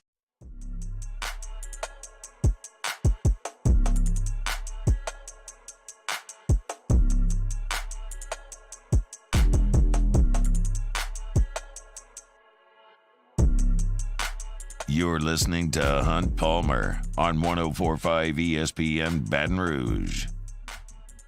Opening day tomorrow from the box, 3 o'clock first pitch. I know we're all fired up down here in Baton Rouge. I know another few folks that are all fired up over at D1 Baseball. Joe Healy being one of them. He's going to join us each Thursday during the season. Does so now on the Jim's Firearms Hotline. Joe, thanks for the time. How are you? Doing well, man. Ready to get this season going. This week is always kind of a tough week to get through because it's so close and still feels so far throughout this week. But I'm fired up, ready to go. We're there now, and they moved first pitch up, so now we got under 25 hours until first pitch here in Baton Rouge. I want to get your thoughts on some of the SEC teams this weekend. There are 5 that are leaving the comfort of their own ballparks. You got Arkansas headed to Arlington with Vanderbilt and Missouri. They'll play TCU, Oklahoma State, and Texas over at Globe Life. You've got Tennessee headed out west to go to Scottsdale and Grand Canyon and to Sloan Park, where my Cubbies play spring training. And you've got Kentucky, for some reason, going to Elon. And everybody else will be playing at home. But I want to talk to you a little bit about Arlington. You got Vanderbilt, Missouri, and Arkansas going over there. How big a deal was Arkansas losing Jackson Wiggins? And what do you make of Dave Van Horn's team? It's usually one of the most talented at all of college baseball. Yeah, it's a tough loss for them. I mean, largely just because this was kind of felt like the long-awaited breakout year for Jackson Wiggins, who has, for a long time now, a couple of years, been one of the best arms in the SEC, but he really had not yet become a great pitcher. And this kind of seemed like maybe the year there was word coming out of Fayetteville, this actually might be it, and he could be a big-time front-end rotation guy. And we were going to see for ourselves, and of course now we won't have that. And I think Arkansas is actually in pretty decent shape from that standpoint. The guys they slid into the rotation, obviously, they still have Hagen Smith. They've got Will McIntyre. They moved in Hunter Holland, who's a left-hand JUCO transfer.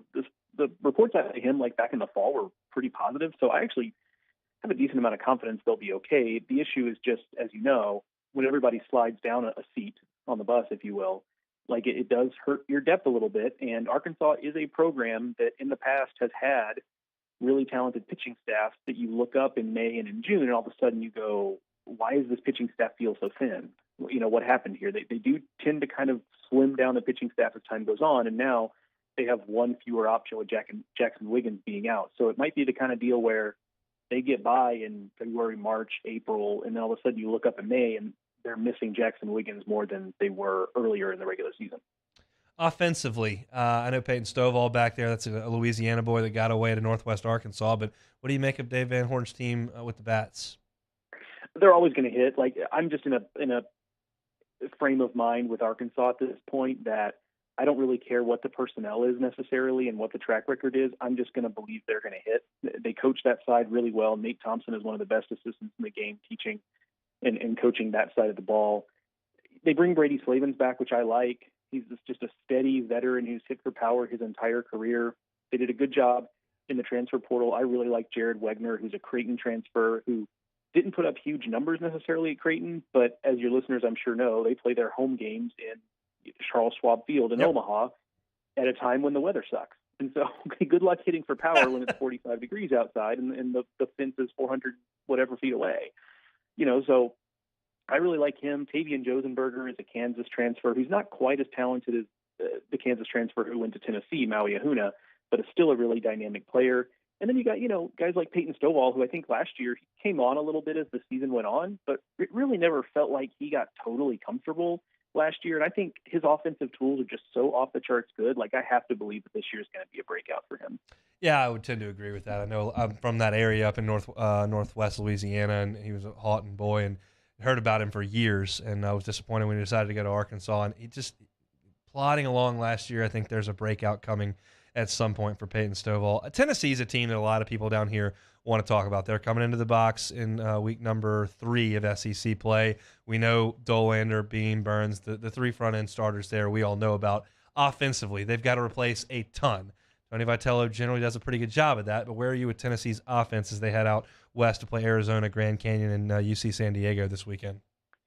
I like it. I said this on a podcast the other day with my partner Mark Etheridge over at SEC Extra that on paper, in a different era of college baseball, a good team would lose as much as they lost on the lineup, and you just kind of assume like, okay, they're not going to be as good next year. Like, this is just the way college baseball works. You lose players and you replace some, but then you can't replace others. And, maybe in 2024, they'll be back to being an elite offense. Well, they did a good job in the portal. They brought in, as I mentioned, Maui Ahuna, Griffin Merritt, who is the American Athletic Conference Player of the Year at Cincinnati. That's a good league, obviously. So he's going to be a piece of that. Zane Denton, who was Alabama's starting third baseman last year. Yep. They reloaded that way.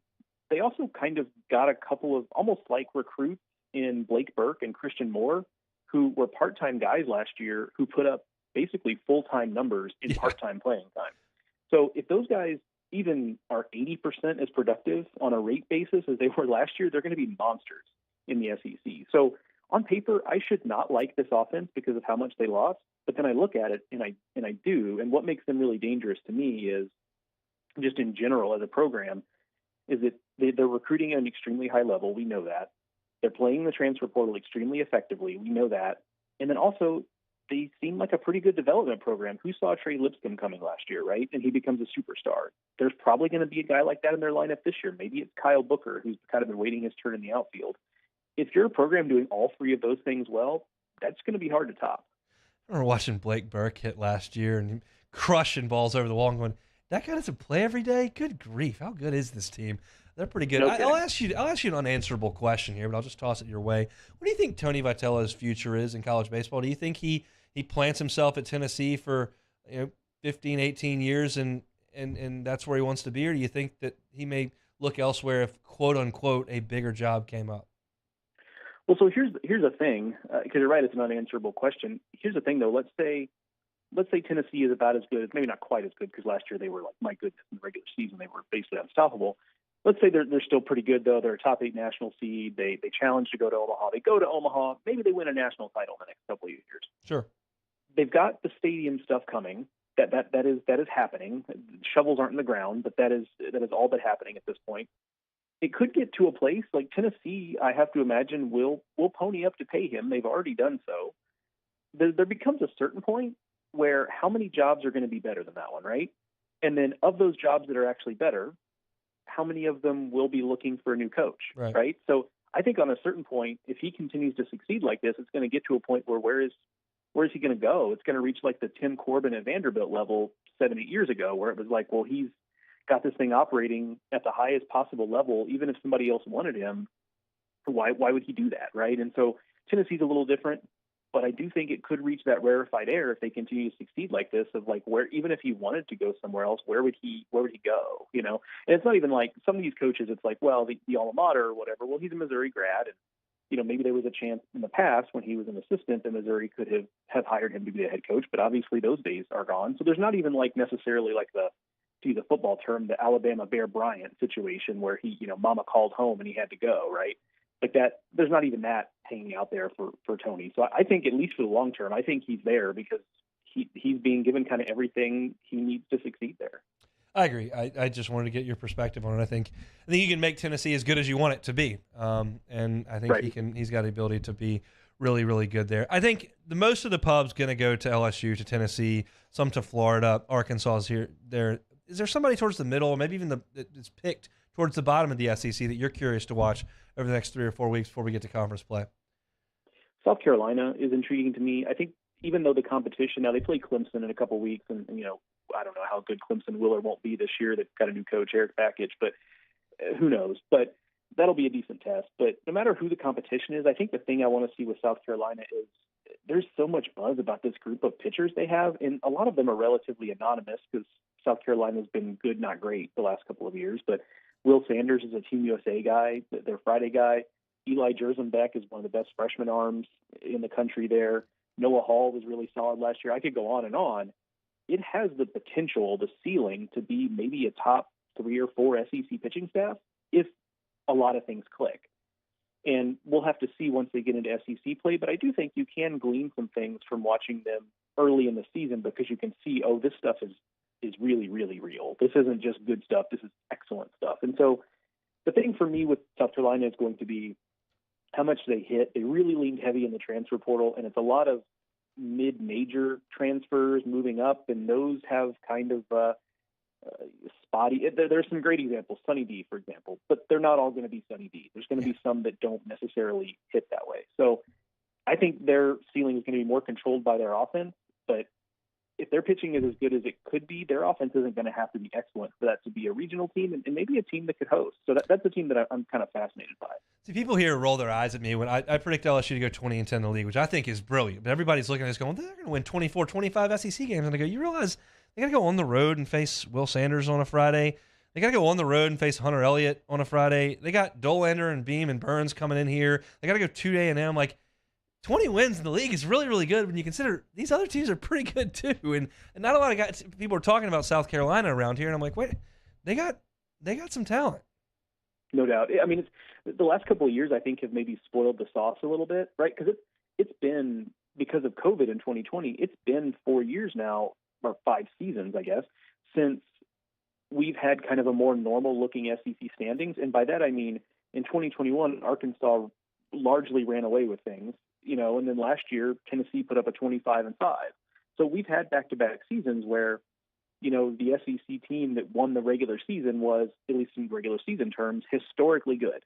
And that's just not always going to be the case. Now, I understand where your listeners are coming from. You know, is this LSU team talented enough to roll off that kind of thing? Absolutely. But this is also the most talented version of SEC baseball we've ever seen.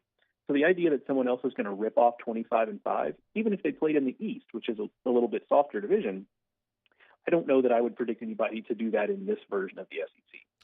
I would totally agree. Today, Jay Johnson announced his starting weekend rotation. I want to finish off some LSU here. Paul Skeens, as been told, who's going to start on Friday, but they're going to start Riley Cooper on Saturday and Chase Shores, the big talented freshman, on Sunday. Thatcher Hurd and Ty Floyd not in that weekend rotation. Your reaction when you saw that? A little surprised, particularly in Riley Cooper, and not because I don't think he's not capable. I absolutely think he is, and Mike Rooney has a great thing about Riley Cooper. He just calls him an out-getter. You know, like he just gets outs, and it's not always entirely clear how, and he's just doing it. And so it's not that I don't think he's capable. It's just that he's so effective in the role that he's held. Like, he's very durable. Like, he can do just about anything out of the bullpen. You know, there's no situation you can put him in that you don't feel confident he's going to be able to navigate it.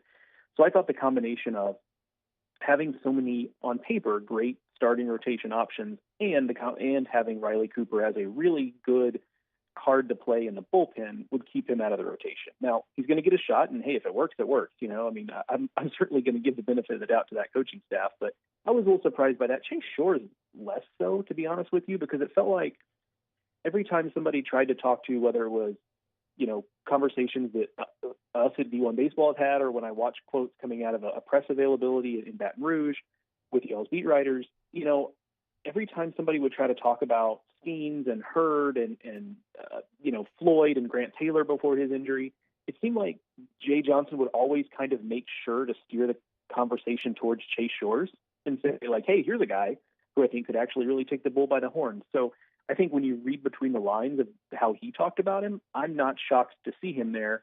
My last point about this is that if you're an LSU fan, I would not get overly concerned about if it doesn't go well this weekend, and they'll be fine against Western Michigan, let's be clear. But if it doesn't go as well as you would want this weekend, this pitching staff has enough options. I would be shocked even if they'd gone with the rotation we all expected, whatever that is, they're going to mix and match a little bit because they just have that many options. Got a few Twitter handles for you as a listening audience. He's Joe Healy, at Joe Healy D1, part of the new D1 Baseball SEC Extra coverage with Mark Etheridge. So follow him on Twitter at Joe Healy D1, at D1 Baseball, and at D1 SEC Extra on Twitter for all your SEC baseball needs. We'll have Joe on every Thursday moving forward with baseball season. Joe, thanks so much for your time. Enjoy opening weekend. Appreciate it, Hunt. You too. Talk to you next week. Sounds good. That's just great stuff.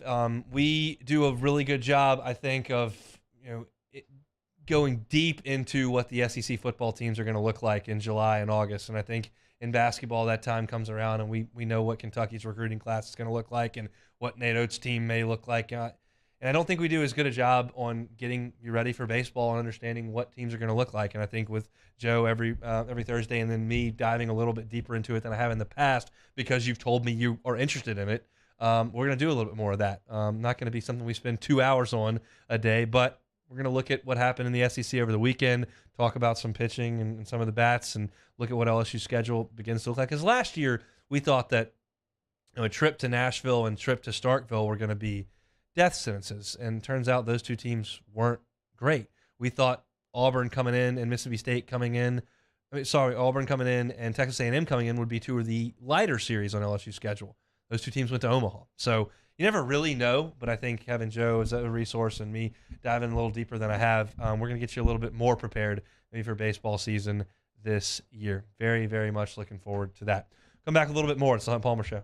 Hunt Palmer on 104.5 ESPN Baton Rouge. LWCC is Louisiana loyal. They're elevating and celebrating champions of Louisiana like Simone Malaz. Simone Malaz is the executive director of Restore or Retreat. She's campaign director for Restore the Mississippi River Delta, and a 5-group coalition focused on achieving future Mississippi River Delta that includes a just, climate-resilient coast where people can thrive. Look, we understand that our working coast houses 2.5 million people and supports an infrastructure like highways, ports, and pipelines that fuel the country's economy, much less just ours. So Simone has dedicated her career and her life to making sure that we're doing everything we can to restore our coast. That's why she's a champion of Louisiana. If you know a champion of Louisiana, we want to tell their story. So we invite you to go to lwcc.com/champions and nominate a nonprofit, a person like Simone Malaz, or a company that's doing awesome work for our great state so we can tell their story. Simone Malaz is February's champion of Louisiana. LWCC is Louisiana loyal. In times of need, get a full list of phone numbers, websites, and other important emergency information on the Demco Stormwatch page at 1045ESPN.com.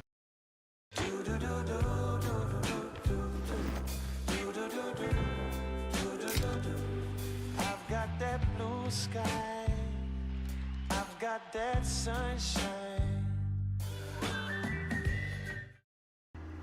I had to leave my parents. I had to move schools. I don't know anyone here. Everything keeps changing. Why is this happening to me? I'm sure glad you're here. Change a child's story. There's a child in foster care waiting for a volunteer like you.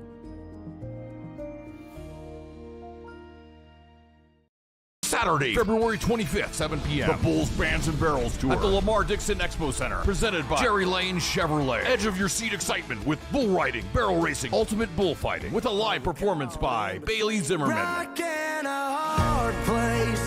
With Timothy Wayne, plus two-time PBR world champion Chris Shivers, and Brinson James, the entertainer. Tickets and information at bullsbandsandbarrels.com. Saturday, February 25th, Lamar Dixon Expo Center at 7 p.m. Presented by Jerry Lane Chevrolet, the #1 Chevrolet dealer in Louisiana. Women who suffer from cardiac arrest outside of a hospital are less likely than men to receive life-saving CPR from bystanders. This is especially true for Black and Latino women. Be the one in your family to help change this statistic by taking the American Heart Association's challenge to learn CPR. Be the beat for someone you love. You can make a difference when it matters most. Go to heart.org today to take the CPR challenge and save lives.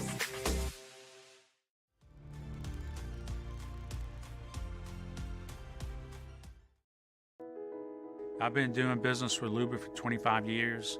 They're dependable, trustworthy. It's just the attention to detail with our clients. Our folks have years and years of experience. They're highly trained professionals. But many companies have that asset. What I'd like to think makes Luba a bit different is that we use those talents in a way that truly is dedicated to serving the needs of the folks who depend on us. Hi, I'm Brandon Landry, founder and CEO of Walker. Hi, my name is Dr. Craig Green. This is Ryan Terrio with HUDCORoofing.com. Hey, it's Matt Moscona. No matter how big your commercial roofing job, HUDCO can help. My patients come to me because they trust that I can get the job done at a high level. Ryan Terrio and Richard Tilley have the same level of trust when it comes to roofing. If you have a roofing issue, call HUDCO Roofing. Give us a call, 364-1007, and we'll come to your house and give you a free inspection. All right, let's say ah.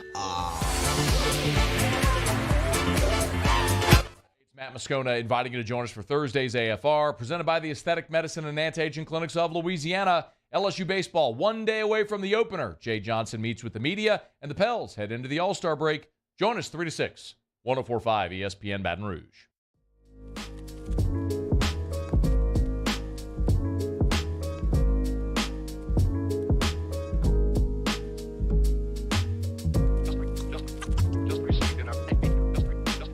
This is Hunt Palmer on 104.5 ESPN Baton Rouge.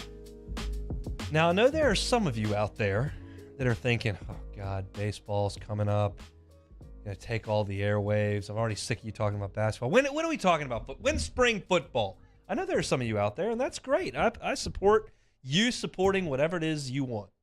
If you are just geeked for the gymnastics meet tomorrow, that's fantastic. I'm all about it.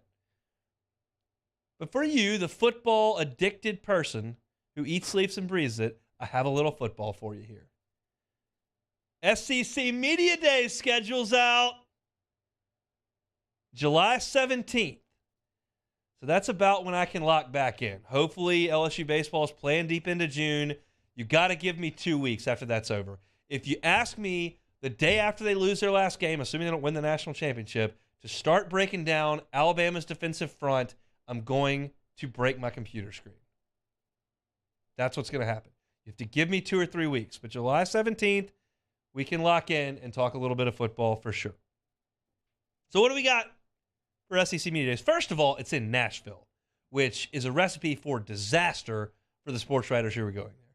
Nashville is very fun. It's easy to find a good time and compromise your next day significantly by the amount in which you partake in partying the night before. That's just the nature of it. I've been to SEC Media Days. The boys have some beers out there. I'll just tell you. So do the girls. So in Nashville, easy to find a cold beer. But Monday, the 17th, it's going to be Brian Kelly from the Fighting Tigers of LSU, Eli Drinkwitz of Missouri, and Jimbo Fisher from A&M. That's a pretty good day for this market. I don't know that Brian Kelly is the most must-see TV in American history, but he's relevant to us, so that's one thing. Eli Drinkwitz usually fires off some one-liners. His program's not awesome, but he has a new contract extension, and he'll probably say something interesting. And then Jimbo, God knows. The guy, playing defense half the time, talking about a terrible season, got Bobby Petrino. There'll be something there. So that's a pretty good lineup of Brian Kelly, Eli Drinkwitz, and Jimbo Fisher. Tuesday, you got Hugh Freeze at Auburn. Kirby Smart from Georgia. Absolutely boring. Zach Arnett, Mississippi State. I don't know a lot about Zach Arnett, but I've seen some quotes. Seems pretty cliche-riddled. And Clark Lee at Vanderbilt. That is Nap Central right there. I don't see anything on that that's interesting whatsoever. I guess you can find Hugh Freeze at Auburn interesting. I don't necessarily in terms of press availability. That's a pretty boring day. Wednesday, you got Saban. I don't know if the guy who wears the big ring on his head shows up on media days when it's not in Birmingham, but Nick will be there. Sam Pittman. I like Sam Pittman. He usually answers questions pretty candidly. I think he's fairly entertaining, so I'll take him. Billy Napier, Saban disciple. I think he's pretty boring. I don't have much to say about Billy Napier in front of a microphone. And Bob Stoops, no thanks. So Saban, he'll probably have some agenda he wants to talk about. Sam Pittman, I think is fine. Napier and Stoops, I could leave it. Then you got Thursday. Kiffin, depends on the mood he's in. He's usually better on Twitter than he is in front of a microphone. However, maybe he gives you something. I wish he was on the same day as Jimbo. That's what you need, but he's not. Shane Beamer usually has something to say. Kind of hokey at times, but he'll give you something. Heupel, boring. And again, I'm not talking about their football programs. Clearly, Kirby Smart's got an awesome football program. I don't care about that. I want to know what you're going to say in front of a microphone. Heupel did a great job last year. Pretty boring in front of a microphone. I miss the days of Spurrier. I miss the days of Les. I miss the days of Brett Bielema. I miss those days. Those were funny. These guys are pretty boring. And I think Media Day, while it's oasis in the desert for talk radio in the Southeast, it's a little bit muted compared to what it used to be because everyone is so trained. And shout out to the sports information staff at LSU. Shout out to Tommy Karam and the crew over there. And shout out to everybody who does a great job preparing these student athletes for a chance to represent themselves and their brand. I'm not suggesting it's a terrible thing. I'm just suggesting the content that comes out is generally not riveting. But if I was going to grade the days, day one on Monday for the Baton Rouge market is a solid B+. Brian Kelly, Eli Drinkwitz, Jimbo Fisher. Day two is a D. Hugh Freeze, Kirby Smart, Zach Arnett, Clark Lee. Day three is a C+. Saban will have something he has to yell at everybody about. And then Sam Pittman, I like. And then the last day is, depending on Kiffin's mood, I'll go ahead and throw that as a C+. Beamer's okay, Heupel, whatever. But those are your dates. Mark them on your calendar. I'm sure the morning show and Matt will be there. SEC Media Days from Nashville, Monday, July 17th through Thursday, July 20th. They have stretched this thing out to 4 full days. That is a lot. Curious to see what Jake and T-Bob can get into in Nashville. I know that T-Bob's not a big country music guy. I don't think they're going to be hitting the honky-tonks on Broadway. Maybe Kid Rock's bar. Maybe he has a bar, either a bar or a steakhouse, something in Nashville. I thoroughly enjoy it. It's a full bar. Full bar? Yeah, Kid Rock's Honky Tonk. There you go. Well named, Kid Rock. Way to go out there on a limb and get creative with your name. I've spent some time in Nashville, and they all got bars up there. I love Nashville. Let me tell you a Nashville story. Awesome. I've got a Nashville story for you. How about this? Great Nashville story. Well, I don't know how great it is, but it is a Nashville story. My wife and I, when she was 4 months pregnant, and we had booked a trip up to Nashville for 2 Junes ago. No, was she? Yeah, she was. Yeah, okay, yeah, pregnant 2 Junes ago. Right, yeah, he was born for this June. So June of 2021, we had booked a trip up there. Turns out it ended up being Super Regional Weekend. Paul Maneri's last team, LSU in Tennessee. So for game number 1 of that Super, we had dinner reservations with 8 or 10 people, and then we went out on the town on Broadway, and I was going to find a place to watch the LSU-Tennessee game. We're out on the town in Broadway. My wife's 4 months pregnant, and I'm watching the game bellied up to the bar. It's LSU, Tennessee, super.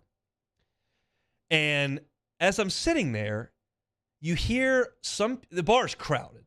You hear some people scream, and then basically everyone in the bar started running from the front, which faces Broadway, to the back of the bar. There are people stampeding past me as I'm bellied up to the bar, holding a beer, locked in on the baseball game. Apparently, which I didn't hear, someone yelled, "He's got a gun." I don't know what happened. I didn't care. I was watching the game. Well, it turns out that there was some person deranged on the street, standing next to cops, who pulled out a knife and started cutting himself with the knife. And the cops jumped him and whatever, but it scared everyone in the front that saw it, and they went running. Well, I didn't move. Well, my 3-month pregnant wife was not impressed by my behavior when everyone at the bar is screaming and running away from a dangerous situation, and I was too preoccupied watching baseball to have anything to do with evading the danger. She came up to me and said, "You are going to be a dad. You need to pay attention. Stop watching this game." I was like, "Well, I'm trying to go to Omaha, woman." We didn't go to Omaha, but I was safe. Would you? I mean, if you're watching the Cowboys in the playoffs and somebody screams he's got a gun and everybody's running out of the bar, are you still locked in on the game? Or are you What quarter is it? So I think it was probably like the 4th inning. So we're in the middle of the second quarter. Oh, yeah, I'm still watching. 4th quarter, they've already blown the lead. I can leave. But if it's the second quarter, yeah, I'm locked in. What does she want you to do? Deflect a bullet? I don't what know are you what's supposed going to do on. here? I'm trying to go to Omaha. I had a few drinks at that point, but she was not impressed. Let's come back and finish up a Thursday edition of the Hunt Palmer Show. Hunt Palmer on 104.5 ESPN Baton Rouge. Bayou Ford, BayouFord.com is where you can find the inventory, new or pre-owned. They've got you covered over at Bayou Ford. Check out the inventory. They update it as inventory comes in and as it moves out. You can search right there. They got a ton of drop-down options, make, model, year, mileage, all that right there on the homepage. So you can search for what you want. They may have it. If you're looking for a new Bronco, new F-150, Explorer, Expedition, maybe you're looking for a Mustang, they may have it. If they don't have exactly what you want, let them customize a vehicle for you. 75% of the customers at Bayou Ford do just that. They customize a vehicle for you. Every new purchase at Bayou Ford, 1,000,000-mile powertrain warranty. For the life of that vehicle, you will have that car under warranty. BayouFord.com is the website. BayouFord.com is the website. Bayou Ford, they're going to do right by you. Our listeners fire off their opinions on the jimsfirearms.net hotline at 499-1045. Keep listening for your next chance to shoot us your thoughts with the jimsfirearms.net hotline on 104.5 ESPN Baton Rouge.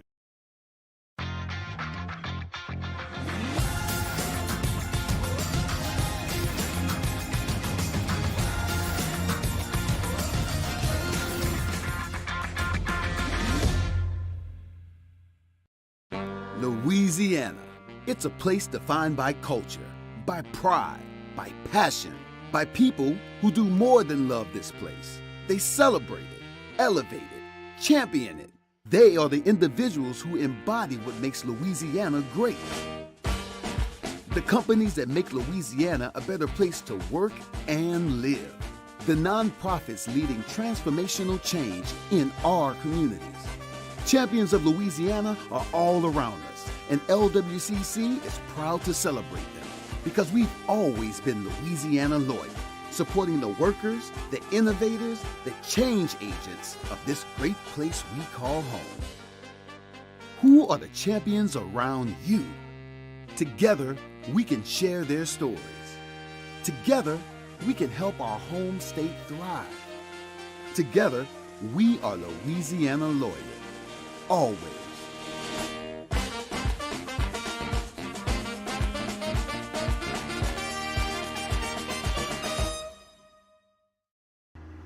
I had to leave my parents. I had to move schools. I don't know anyone here. Everything keeps changing. Why is this happening to me? I'm sure glad you're here. Change a child's story. There's a child in foster care waiting for a volunteer like you.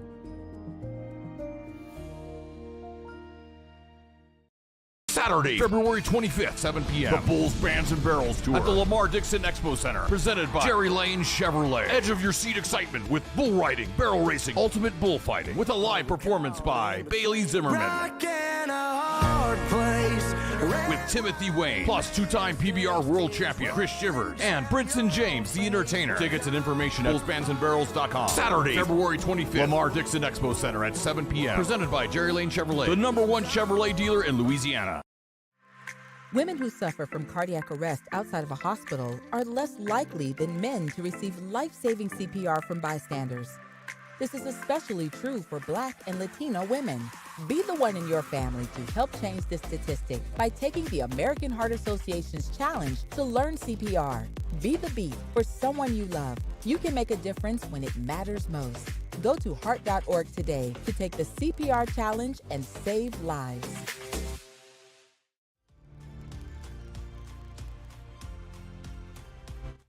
Jimmy Ott and Charles Henniger for the Thursday edition of Game Time, 6 to 8 p.m. from the original Walk-Ons on Burbank. Colucci time as well. That's Game Time, 6 to 8 p.m. Thursday from Walk-Ons on 104.5 ESPN Baton Rouge.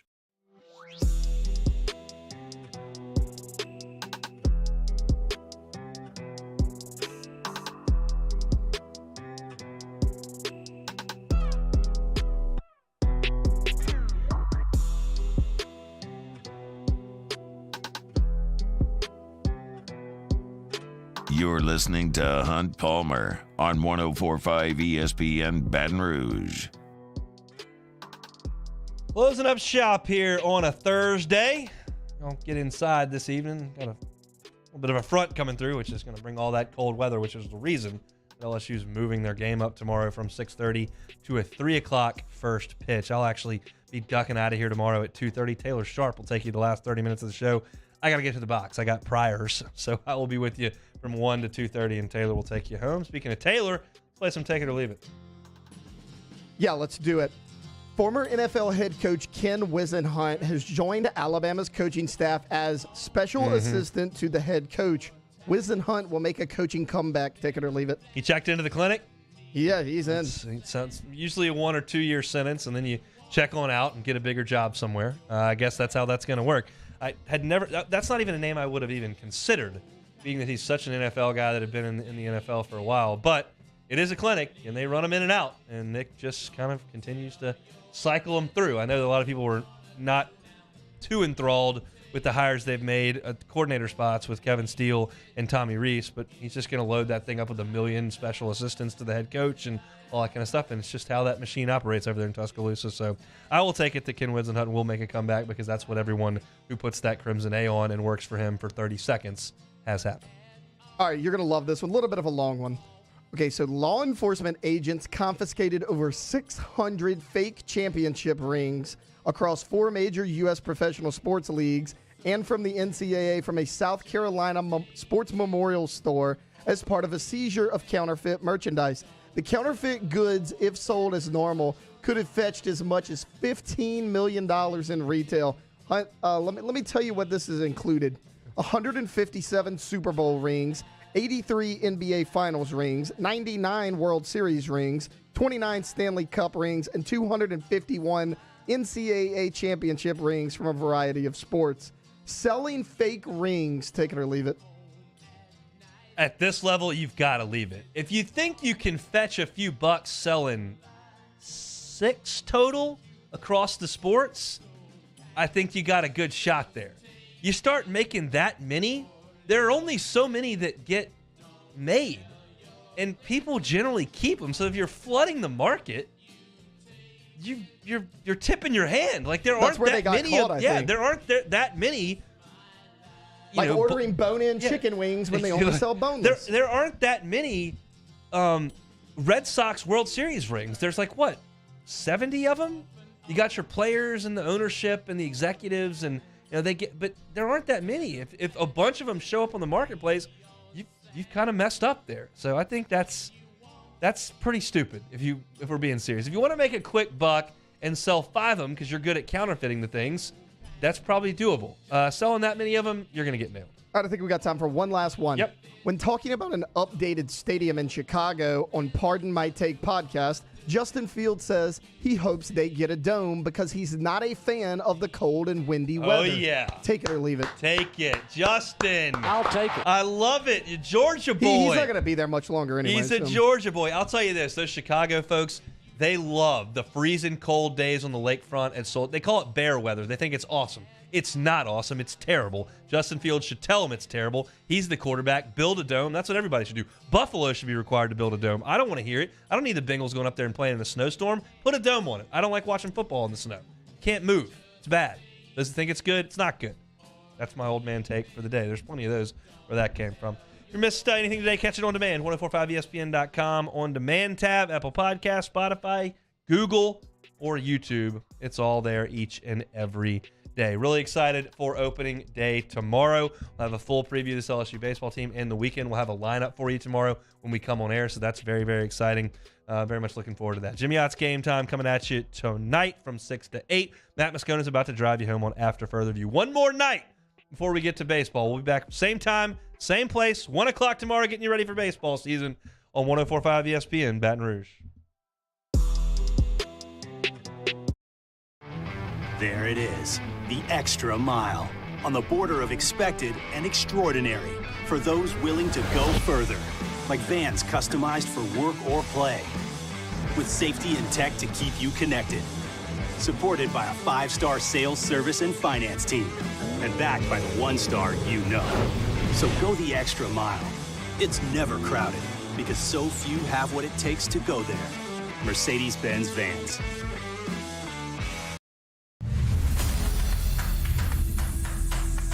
We get it done with strength, commitment, dedication, grit.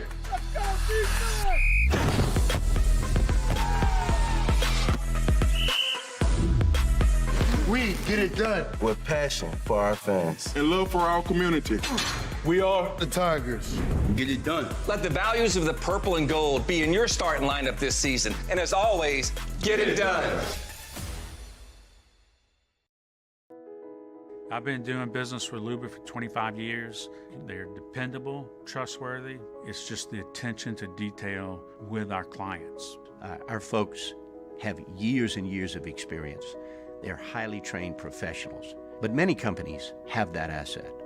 What I'd like to think makes Luba a bit different is that we use those talents in a way that truly is dedicated to serving the needs of the folks who depend on us. Hi, I'm Brandon Landry, founder and CEO of Walk. Hi, my name is Dr. Craig Green. This is Ryan Terrio with HUDCORoofing.com. Hey, it's Matt Moscona. No matter how big your commercial roofing job, HUDCO can help. My patients come to me because they trust that I can get the job done at a high level.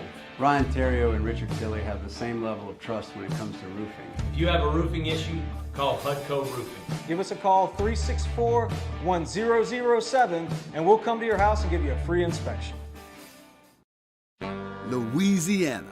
It's a place defined by culture, by pride, by passion, by people who do more than love this place. They celebrate it, elevate it, champion it. They are the individuals who embody what makes Louisiana great. The companies that make Louisiana a better place to work and live. The nonprofits leading